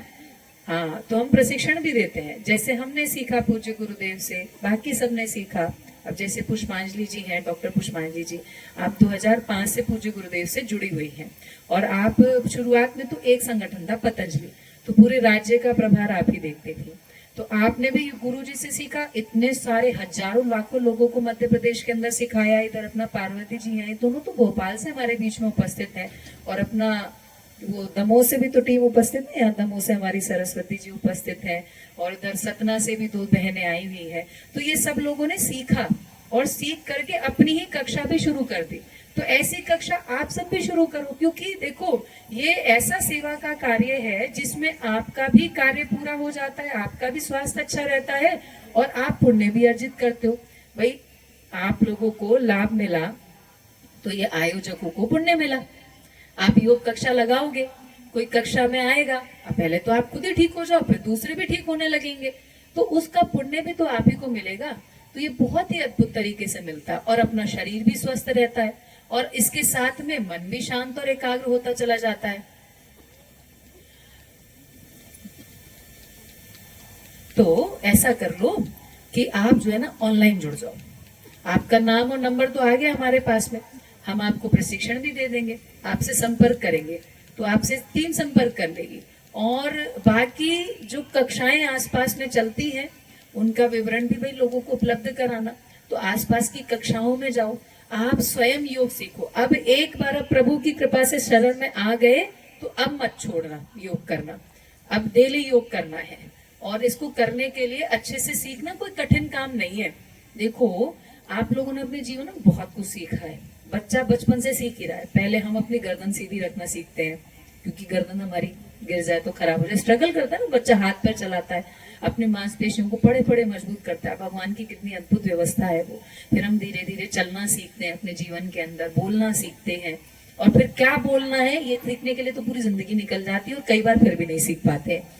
वैसे फिर हम अपने जीवन के अंदर पढ़ाई करते हैं, स्किल्स सीखते हैं, अपना व्यापार सीखते हैं, या अपना जो जॉब करनी है उसको सीखते हैं। बच्चों को पैदा तो हो जाते हैं, पर फिर उनको पालना हम उसी के प्रक्रिया में सीखते हैं, और ऐसे ही हम जो है फिर उनको जो है एक अच्छा नागरिक बनाना सीखते हैं।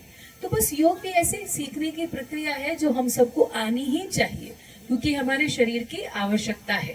तो ऐसे सारे सूक्ष्म व्यायाम करना डेली। और देखो, अभी सहयोग शिक्षक के फॉर्म भी रखे हैं, तो आप योग शिक्षक बन जाओ। आप खुद भी सीखो, औरों को भी सिखाओ। ना भी सिखाना हो तो अपने आप में भी अच्छे से सीखने के लिए भी योग शिक्षक बन जाओ। कि घर परिवार के लिए भी तो हमें जो जानकारियां चाहिए, अब जैसे हमें पता ही नहीं होता, सामान्य रूप में लोगों को ये पता ही नहीं होता कि दूध के साथ आम के अलावा दूसरा कोई फल नहीं जो चले। दूध के साथ फल खाना विपरीत आहार है, लोगों को पता ही नहीं है। दही और ये खीरा, ये दोनों विपरीत आहार हैं, पर हम खा रहे हैं क्योंकि हमें पता ही नहीं है। तो विपरीत आहार का नहीं पता, बहुत सारी चीजों का नहीं पता।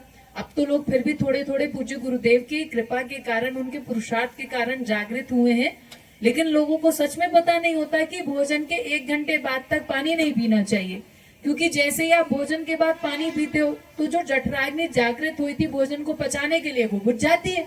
और अगर आप बायोलॉजी की भाषा में, थोड़ा ज्यादा टेक्निकल टर्म में समझना चाहो तो एंजाइम्स रिलीज होते हैं आपके पेट के अंदर, वो केमिकल्स होते हैं, वो हार्ड केमिकल्स होते हैं, एसिड्स होते हैं जो आपका पाचन करने के लिए रिलीज होते हैं। पानी पी लो, वो डाइल्यूट हो जाएंगे तो पाचन नहीं होगा। तो कम से कम 1 घंटे का गैप होना चाहिए।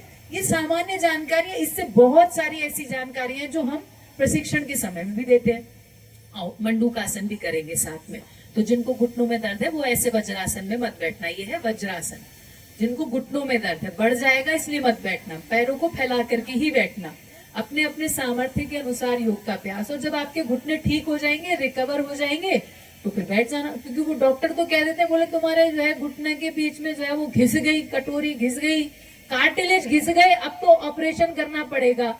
अरे भैया, बचपन के कार्टिलेज थोड़ी चल रहे थे अभी तक, कितनी बार घिसे हैं, हर बार हमारा शरीर बना रहा था। कार्टिलेज घिसना समस्या नहीं है, पर शरीर का ना बना पाना समस्या है। कपालभाति प्राणायाम करोगे समस्या ठीक हो जाएगी, घुटनों का दर्द ठीक हो जाएगा, कोई ऑपरेशन नहीं कराना पड़ेगा। आओ जरा मंडूकासन के लिए पहले मुट्ठी बंद करेंगे, अंगूठा अंदर, और फिर ये अंगूठे वाली साइड जो है वो लगा लेंगे नाभि के दोनों साइड में इस तरह से। फिर श्वास अंदर भरेंगे, बाहर छोड़ेंगे और आगे झुक जाएंगे। गर्दन सीध में रखना अपनी कमर के, ना नीचे झुकाना ना ऊपर उठाना। और इसके साथ में ये मंडूकासन कमर दर्द की अवस्था में बस ज्यादा आगे नहीं झुकना, जितना सहजता से हम कर सके उतना झुकना है। ऐसे जैसे मैंने कल कहा था, आधा आधा मिनट से लेकर के 1-1 मिनट तक रुकने का अभ्यास बनाना है हमें इन आसनों में। और मंडूकासन तो जिनको डायबिटीज है उनको डेली 5-5 मिनट से लेकर के 10-10 मिनट तक करना है। तो 5 मिनट लगातार होल्ड ना कर पाओ तो 1-1 मिनट या आधा आधा मिनट 10-10, 20-20 बार होल्ड करो, रुको, तो आप ठीक हो जाओगे। और आधा घंटा कपालभाति करो, श्वास अंदर भरते हुए वापस। और पहले से भी इसीलिए करते और कराते रहो कि आप में से अगर किसी को है तो बच्चों को भी होगी, उनको पहले से ही कराओ तो कम से कम उनका भविष्य तो नहीं बिगड़ेगा, उनके जीवन में तो रोग नहीं आएगा। डायबिटीज या थायराइड ये सब जेनेटिकली भी चलते हैं, बीपी, कोलेस्ट्रॉल। आओ, ये तो मंडूकासन का पहला अभ्यास किया। अब दूसरे वाला पार्ट, लेफ्ट हैंड नाभि के ऊपर, राइट हैंड लेफ्ट हैंड के ऊपर, श्वास अंदर फिर पूरी बाहर और आगे झुक जाएंगे। तो ऐसे मंडूकासन का अभ्यास। तो आप लोग जो है ना ऐसे प्रशिक्षण लो, योग शिक्षक बनो और अच्छे से योग सीखो। पूज्य गुरुदेव को सुबह 5 से 7:30 देखना शुरू कर दो। तो पूज्य गुरुदेव को अगर 5 से 7:30 ना देख पाओ तो वो कार्यक्रम तो यूट्यूब पे रहता है पूरे दिन। दिन में जब आपको मौका मिले तब यूट्यूब पे देख लो, फेसबुक पे देख लो, पर योग करो। और सुबह तो 8 से 9 इंडिया टीवी पे भी पूज्य गुरुदेव का लाइव आता है, तो वो देख लो। कोई तो देखा जाए और किया जाए रोज। जैसे आज सुबह ही पूज्य गुरुदेव बता रहे थे, तो जिनको जोड़ों में दर्द रहता है, अर्थराइटिस की समस्या है, तो उसमें पारिजात, जिसको हरसिंगार भी कहते हैं, उसके पत्ते, निर्गुंडी के पत्ते, सहजना के पत्ते, जिसको क्या बोलते हैं, मंगा, क्या बोलते हैं आप, मुनगा, हाँ, फिर एलोवेरा, और ये सारी चीजें मिला करके, और जो है इनका रस, मतलब इनको जो है उबाल लो या मिला लो, रस निकाल लो, किसी भी रूप में प्रयोग करो, तो ये बहुत अद्भुत रहता है। श्वास अंदर बढ़ते हुए वापस आ जाएंगे। तो इसे मंडूकासन, ये पेट के लिए भी अच्छा है, लीवर के लिए भी अच्छा है, डायबिटीज के लिए भी अच्छा है। जिनको गैस बनती है, रात को नींद नहीं आती, माताओं बहनों को इतनी गैस बनने लगती है, ये आसन अभ्यास करो, पूरे ठीक हो जाओगे। श्वास अंदर बढ़ते, दोनों हाथ ऊपर, फिर आगे बैंड करेंगे, शशक आसन का अभ्यास करेंगे। अब देखो, फिर इस आसन में भी रुकना और आप महसूस करो कि आपके हृदय से पूरा रक्त संचरण मुख्य रूप से मस्तिष्क की तरफ बढ़ गया है। तो मस्तिष्क अत्यंत क्रियाशील हो जाता है इस समय में, अच्छे रूप में, गलत रूप में नहीं, क्योंकि आपके ब्लड सर्कुलेशन बढ़ गई वहां मस्तिष्क में। तो हार्मोनल डिसबैलेंसेस ठीक होते हैं, एंजाइटी ठीक होती है, डिप्रेशन ठीक होता है, अनिद्रा ठीक होती है। शशक आसन के अभ्यास से आंखों के लिए भी अच्छा है, माइग्रेन की समस्या के लिए भी अच्छा है, साइनस की समस्या के लिए भी अच्छा है, और पार्शियली आपके थायराइड की समस्या के लिए भी अच्छा है, पेट के लिए तो अच्छा है ही। पाचन तंत्र को अच्छा करता है, डायबिटीज के लिए अच्छा है, लीवर के लिए अच्छा।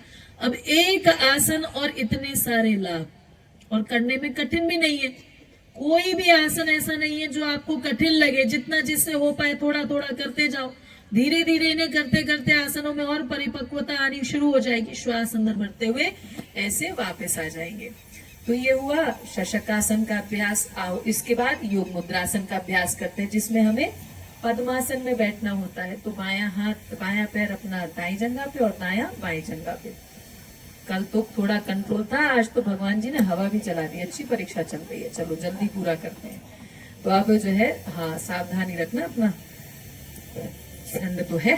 बायां नाभि के ऊपर, दायां हाथ बाएं हाथ के ऊपर, और श्वास फिर से अंदर भर के पूरी बाहर निकालेंगे ताकि आप सहजता से आके झुक सको।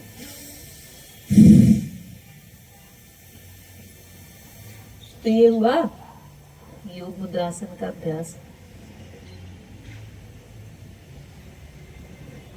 जिसमें हमें प्रयास करना है कि हमारी थोड़ी लगे नीचे जमीन में, ना लगे तो जितना हो पाए उतना कर लेंगे हम अभ्यास।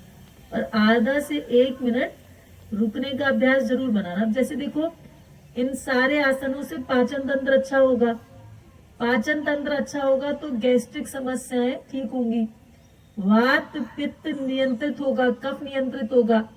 सबसे पहले तो पाचन तंत्र ठीक हो जाए तो वात नियंत्रित होता है। वात नियंत्रित रहेगा तो अर्थराइटिस, रूमेटॉइड अर्थराइटिस, ये सारी वात संबंधित समस्याएं हैं। आप आसन करोगे, इन आसनों से अर्थराइटिस भी ठीक होता है, रूमेटॉइड अर्थराइटिस भी ठीक होता है। सूक्ष्म व्यायाम भी करने हैं, कपालभाति भी करना है, ये पेट के अभ्यास भी करने हैं। इन्हीं से आपका वात नियंत्रित हो जाता है। वात नियंत्रित हो गया तो सब बढ़िया बढ़िया शरीर के अंदर, और पित्त भी नियंत्रित होगा। पाचन अच्छा होगा तो सब ठीक रहेंगे। वात पित्त और कफ नियंत्रित अवस्था में रहेंगे, नहीं तो ऊपर नीचे हो जाएंगे, दूषित हो जाएंगे और फिर रोग उत्पन्न करेंगे। तो ये हुआ योग मुद्रासन। आओ जरा अब वक्रासन का अभ्यास करें। ऐसे ये दायां पैर मोड़ करके दायां हाथ पीछे, दायां घुटना मोड़ो और ये पैर पास में रखो बाएं घुटने के। दायां हाथ पीछे रखो, दायां पीछे, और बाएं हाथ से क्रॉस करके दायां घुटना बाएं हाथ से कोशिश करनी है कि हम बायां घुटना पकड़ सके। और फिर दाएं कंधे के ऊपर से पीछे मुड़ के देखेंगे ऐसे।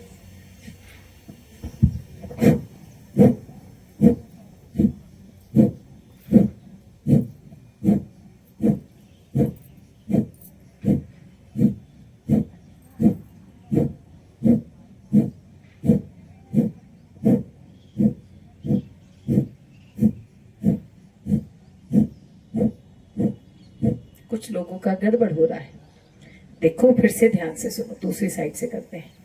जो घुटना मोड़ोगे वही हाथ पीछे जाएगा। अब इस बार बायां घुटना मोड़ना है। मोड़ लिया बायां घुटना सबने, बायां लेफ्ट वाला, और दूसरा कोई शब्द तो नहीं है, बायां लेफ्ट वाला। अब बायां घुटना मोड़ लिया तो बायां ही हाथ पीछे रखो, बायां हाथ से कमर को सपोर्ट दो, और दायां घुटने के ऊपर से क्रॉस करो ऐसे। वो वाला हाथ पीछे, हाँ अब ठीक है, ऐसे। दूसरा जो सफेद शर्ट में रहता जी, दूसरा हाथ पीछे रखो। यहां नहीं लेके जाना हाथ, ऐसे थोड़ी करना है, ऐसे हाथ रखो पीछे। दूसरे वाला, हाँ अब इसको ऐसे, ये बस बढ़िया, अब बढ़िया हो गया।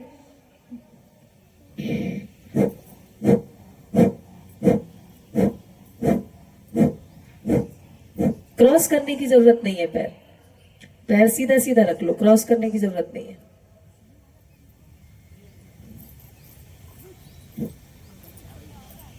अरे सहज है, देखो मुझे देखो, पैर मोड़ो मोड़ो मोड़ो मोड़ो, मोड़ ली, हाँ ठीक है, वही हाथ पीछे, हाँ अब ऐसे कर लो, बस हो गया। सिंपल है, सरल है, सब लोग कर सकते हैं इसको। ये हुआ आपका वक्रासन का अभ्यास। और वक्रासन के पश्चात आओ अगला करते हैं। अगला है गौमुखासन, गाय की जैसी आकृति, इसीलिए इसको गौमुखासन कहते हैं। बायां पैर नीचे, दायां पैर बाएं पैर के ऊपर होने के लिए तो घुटना घुटने के ऊपर होना चाहिए। अब ना हो पाए तो जितना हो पाए भाई, धीरे धीरे फ्लेक्सिबिलिटी आ जाएगी, पर डेली करना होगा। दायां हाथ ऊपर से पीछे और बायां हाथ नीचे से पीछे, और फिर एक बार।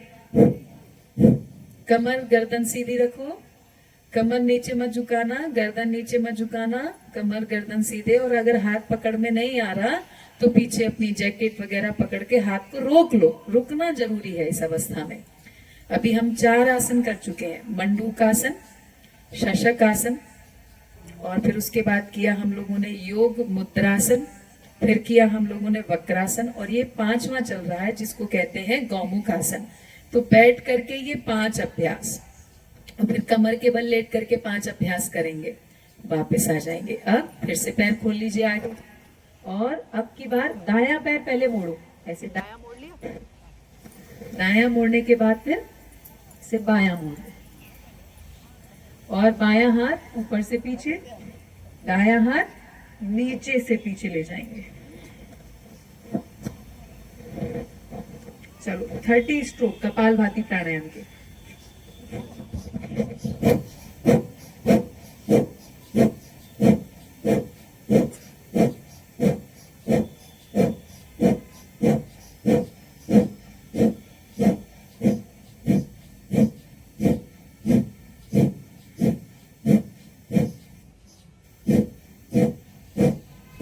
ये हुआ गौमुख आसन। तो ये 5 आसन बैठ करके, पहला था ये वाला मंडूक आसन, याद दिला रही हूँ आपको। फिर था ये शशक आसन, फिर उसके बाद किया था हम लोगों ने ये तो सब लोग डेली करना, ये 10 के 10। फिर हमने ये किया था आगे ये योग मुद्रासन, फिर किया था ये वाला वक्रासन। डेली पूज्य गुरुदेव को देखना, और वरना आप जुड़ जाओ, जैसा कि मैंने कहा फॉर्म भर देना, योग शिक्षक बन जाओ। और फिर उसके बाद 5वां किया हमने ये वाला। अब 5 आसन कमर के बल लेट करके, पाचन इतना बढ़िया हो जाएगा, ना गैस की समस्या रहेगी, ना एसिडिटी की समस्या रहेगी, और ना ही अपचन की समस्या। जिनको कब्ज रहता है उनका कब्ज भी ठीक हो जाएगा, कि सुबह सुबह पेट साफ नहीं होता, परेशान होते रहते हैं। अब 5 आसन कमर के बल लेट करके कर रहे हैं। तो ये 5 आसन तो विशेष रूप से नाभि डिगने के लिए तो बहुत ही अद्भुत है। जिनकी नाभि डिग जाती है, डेली इन आसनों को करो, नाभि ठीक हो जाएगी। और इसके बाद दोनों पैर फैला लो, हाथ या तो अपने नितंबों के नीचे रख लो या साइड में रख लो, और फिर श्वास अंदर भरते हुए 30-40 डिग्री तक अपने पैरों को ऊपर उठाना, पूरा ऊपर नहीं उठाना, ऐसे रोक लो। फिर ऐसे चलो, इसमें भी करते हैं 10-15 बार कपालभाति आराम आराम से।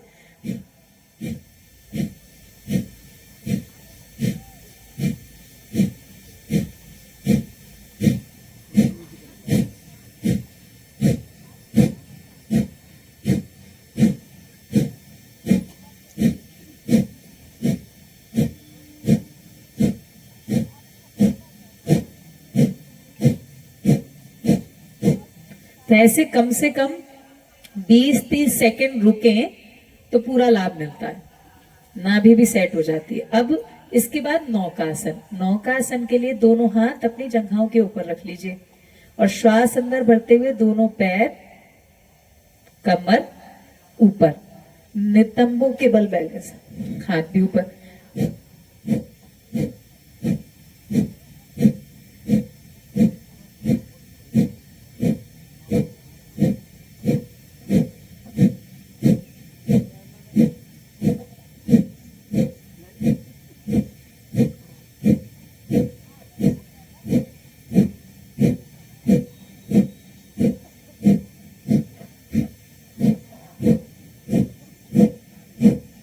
ऐसे रुकना आधा मिनट, तभी तो लाभ मिलेगा।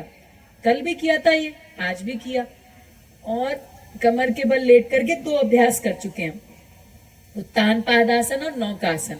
अब कमर के बल लेट करके ही तीसरा अभ्यास पवन मुक्तासन। ऐसे एक पैर से भी कर सकते हैं। अब क्योंकि समय कम है तो दोनों पैरों से एक साथ कर लेते हैं। ऐसे पवन मुक्तासन के लिए दोनों घुटने मोड़ करके, और घुटनों के बीच में नाक।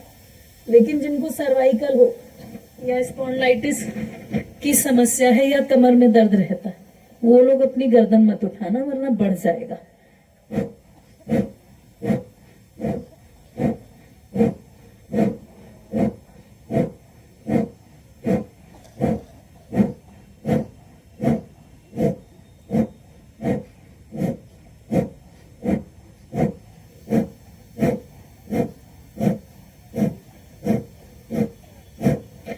ऐसे 20-30 सेकेंड पवन मुक्तासन का अभ्यास भी हो।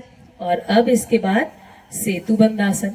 तो सेतुबंध आसन के लिए पैरों को मोड़ करके रखेंगे और प्रयास कीजिए, अगर पकड़ में आ जाए तो ठीक है, वरना जितना हो सके अपनी एड़ियों के पास में अपने हाथों को रख दीजिए या टखने से पैर को पकड़ने का प्रयास कीजिए और श्वास अंदर भरते हुए कमर को ऊपर उठा दीजिए।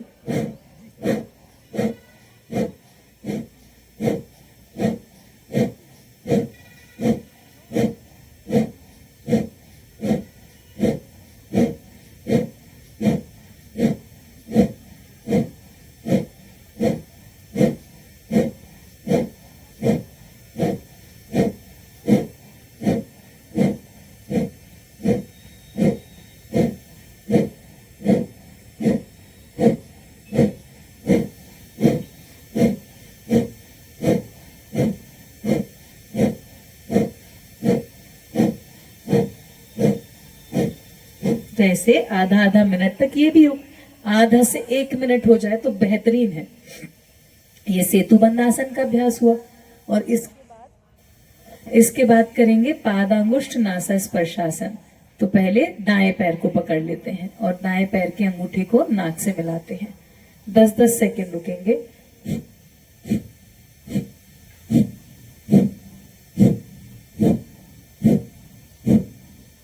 अब दूसरे पैर से अभ्यास करेंगे। बायां पैर पकड़ लेंगे और बाएं पैर के अंगूठे और नाक को मिलाएंगे।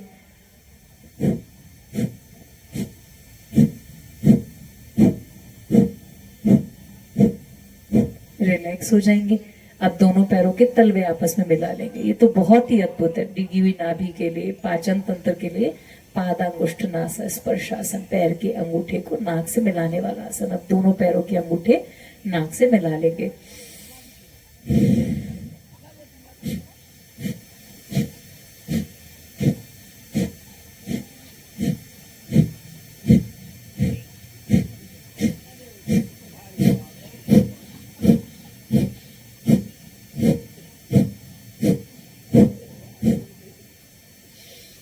रिलैक्स। तो ये 10 आसन कराए मैंने आपको आज। एटलीस्ट ये 10 आसन तो रोज कर लेना, पाचन के लिए अच्छे हैं, बहुत अच्छे हैं। बाएं साइड से करवट लेकर के फिर बैठे होंगे।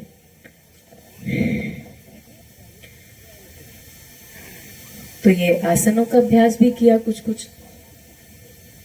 और इसके बाद चलो, सिंहासन रह गया था, समय भी हो चला है।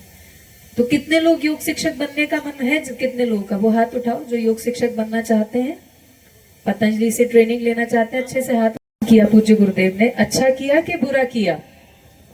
बताओ ना, अच्छा किया कि बुरा किया? अच्छा किया। वैदिक सनातन संस्कृति को वैश्विक पहचान दिलाई। अच्छा किया कि बुरा किया? योग करा करके लाखों लोगों को कैंसर से बाहर निकाला। अच्छा किया कि बुरा किया? अपना भारतीय शिक्षा पद्धति लागू कर रहे हैं और इसके साथ में अपनी सनातन संस्कृति आधारित शिक्षा को आगे बढ़ा रहे हैं। अच्छा कर रहे हैं कि बुरा कर रहे हैं?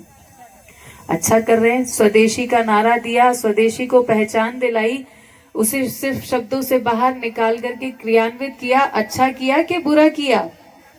तो इस अच्छा करने की जिम्मेदारी क्या सिर्फ उनकी है या हमें सहयोग करना चाहिए? हमें सहयोग करना चाहिए। तो हमारा कर्तव्य यही है कि सबसे पहले हम योग सीखें और स्वस्थ हो जाएं। सबसे पहला यही कर्तव्य पूरा करना है हम लोगों को, और इसके लिए योग सीखने की तैयारी करनी है। कई बार लोगों को लगता है, भाई आप में भी कुछ लोग हो सकता है लगे कि भाई पतंजलि के पास तो बहुत पैसा है, पतंजलि तो ये वो फलाना। ऐसा कुछ नहीं है। मैं आपको बता दूं, पतंजलि के पास धन नहीं है, पतंजलि के पास सेवा है। और जो धन है वो बस सेवा के लिए ही है, और सेवा के कार्यों में लग भी रहा है।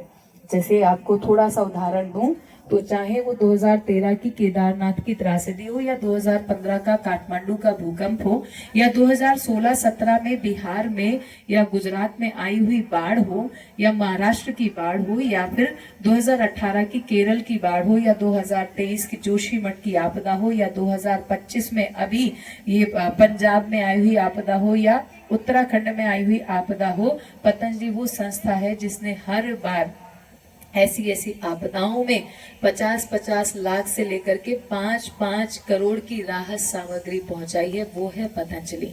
कौन सी विदेशी कंपनी आकर के करती है बताओ तो। और संतों में भी अगर मैं कहूँ तो कोरोना के समय में प्रधानमंत्री राहत कोष में 25 करोड़ दान करने का कार्य पतंजलि ने किया। आज शिक्षा के लिए कितने बच्चे पतंजलि के माध्यम से निशुल्क भी पढ़ रहे हैं। आसाम जैसे क्षेत्रों में आचार्य कुलम छोड़कर को खोल करके करीबन जहां 1100 बच्चे निशुल्क ही पढ़ाई कर रहे हैं। ऐसे क्यों करा रहे हैं वहां पे? क्यों? ताकि वो बच्चे शिक्षा से वंचित न रहे, शिक्षा के लिए उन्हें अपना धर्मांतरण न कराना पड़े। वो कार्य पतंजलि कर रहा है। भारतीय शिक्षा बोर्ड बना करके शिक्षा पद्धति को नए रूप से लागू करने का कार्य पतंजलि कर रहा है। तो पतंजलि के पास सेवा के बहुत बहुत बड़े कार्य हैं। ये पीछे कुत्ता किसी के जूते लेकर के भाग जाएगा, इसको संभाल लो, जूता ले लो अपना। तो ये खेल की मस्ती के मूड में ले गया। तो जो है इसीलिए पतंजलि जो भी काम कर रहा है वो सिर्फ सेवा के कार्य कर रहा है। और पतंजलि के संगठन के माध्यम से पूरे देश के अंदर करीबन 1 लाख योग कक्षाओं का संचालन हो रहा है। उसमें आपका भी सहयोग हो, बस यही निवेदन है। बस आप सब स्वस्थ रहे। आओ जरा थोड़ा सा सिंहासन करके पूरी पूर्णता कर देते हैं फिर इस सत्र की। जीभ को बाहर निकाल करके नेत्रों को भ्रुकुटी में तानते हुए 3 बार सिंह की तरह गर्जना करेंगे।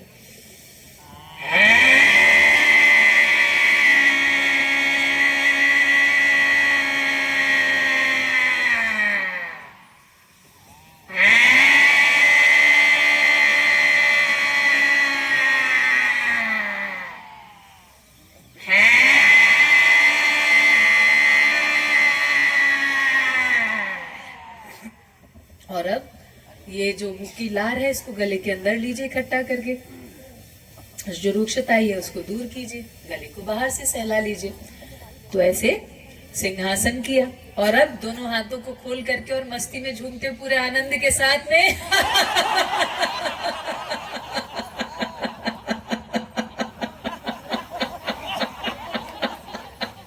हाथ तो खोलो।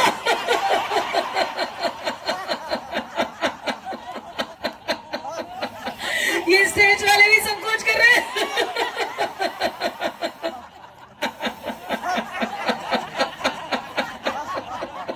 तब दोनों हाथ खोल करके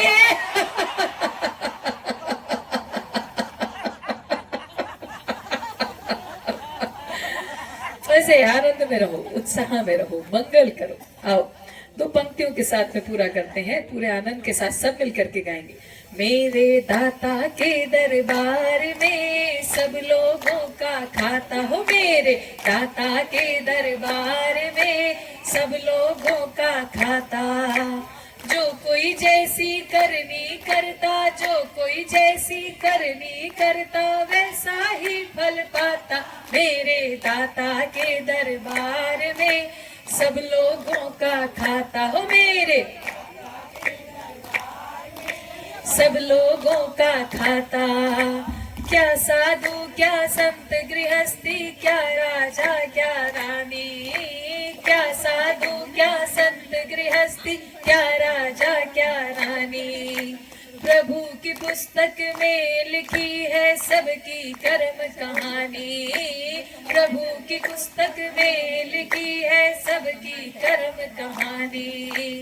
अंतर्यामी अंदर बैठा, अंतर्यामी अंदर बैठा, सबका हिसाब लगाता। मेरे दाता के दरबार में सब लोगों का खाता हो, मेरे दाता के दरबार में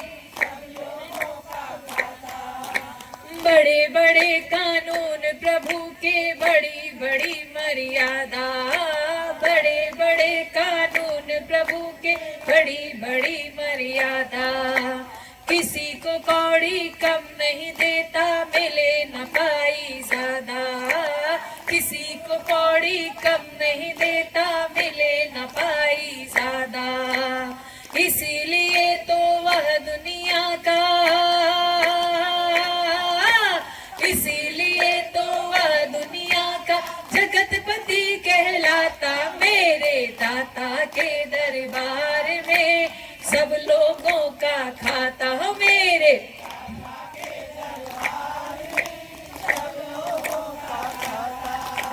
चले न उसके आगे रिश्वत, चले नहीं चालाकी, चले न उसके आगे रिश्वत, चले नहीं चालाकी। उसकी लेन देन की बंदे रीति बड़ी है माँ की, उसकी लेन देन की बंदे रीति बड़ी है माँ की। समझदार तो चुप ही रहता,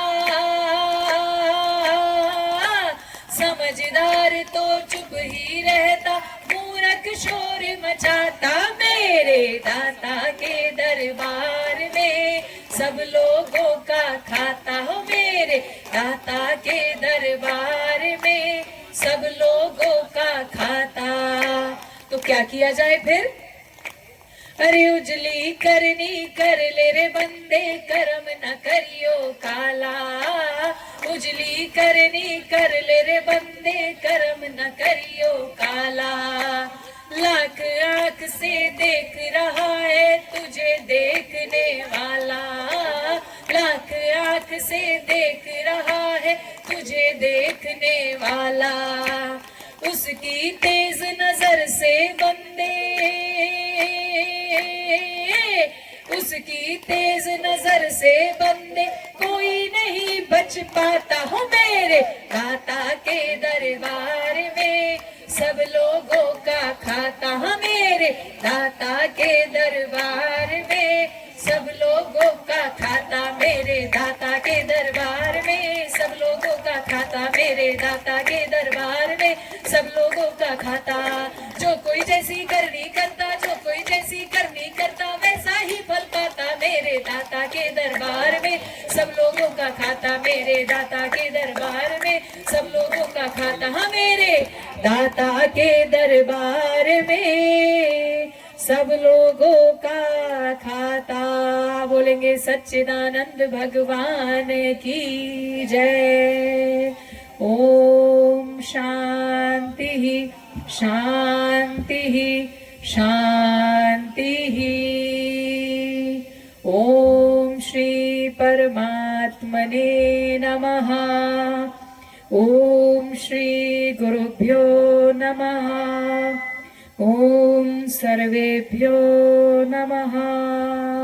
तो बोलेंगे मर्यादा पुरुषोत्तम भगवान श्री रामचंद्र की, योगेश्वर भगवान श्री कृष्ण की, माता सीता की, बजरंग बली की, सभी देवी देवताओं की, सभी ऋषि ऋषिकाओं की, सभी महापुरुषों की, आज के आनंद की, गौ माता की। ओम नमः पार्वती पतये हरे हरे महादेव। भारत माता की, भारत माता की। तो भारत माता की सभी संतानों की जय हो। बस भगवान से यही प्रार्थना है आप सबके जीवन में, घर परिवार में सदा सुख समृद्धि और स्वास्थ्य बना रहे। आप जो इस योग से जुड़े, अब बस इसे पीछे मत हटना। आप सच में प्रशिक्षण लो, ऑनलाइन जुड़ जाओ, खुद 25 दिन सिखाएंगे आपको, कक्षा में जुड़ जाओ, पर जुड़ जाओ, योग जरूर करो, चाहे पूज्य गुरुदेव को देख करके करो, परंतु योग मत छोड़ना। सबकी पावन उपस्थिति को सादर नमन वंदन ओम प्रणाम। बहुत बहुत धन्यवाद।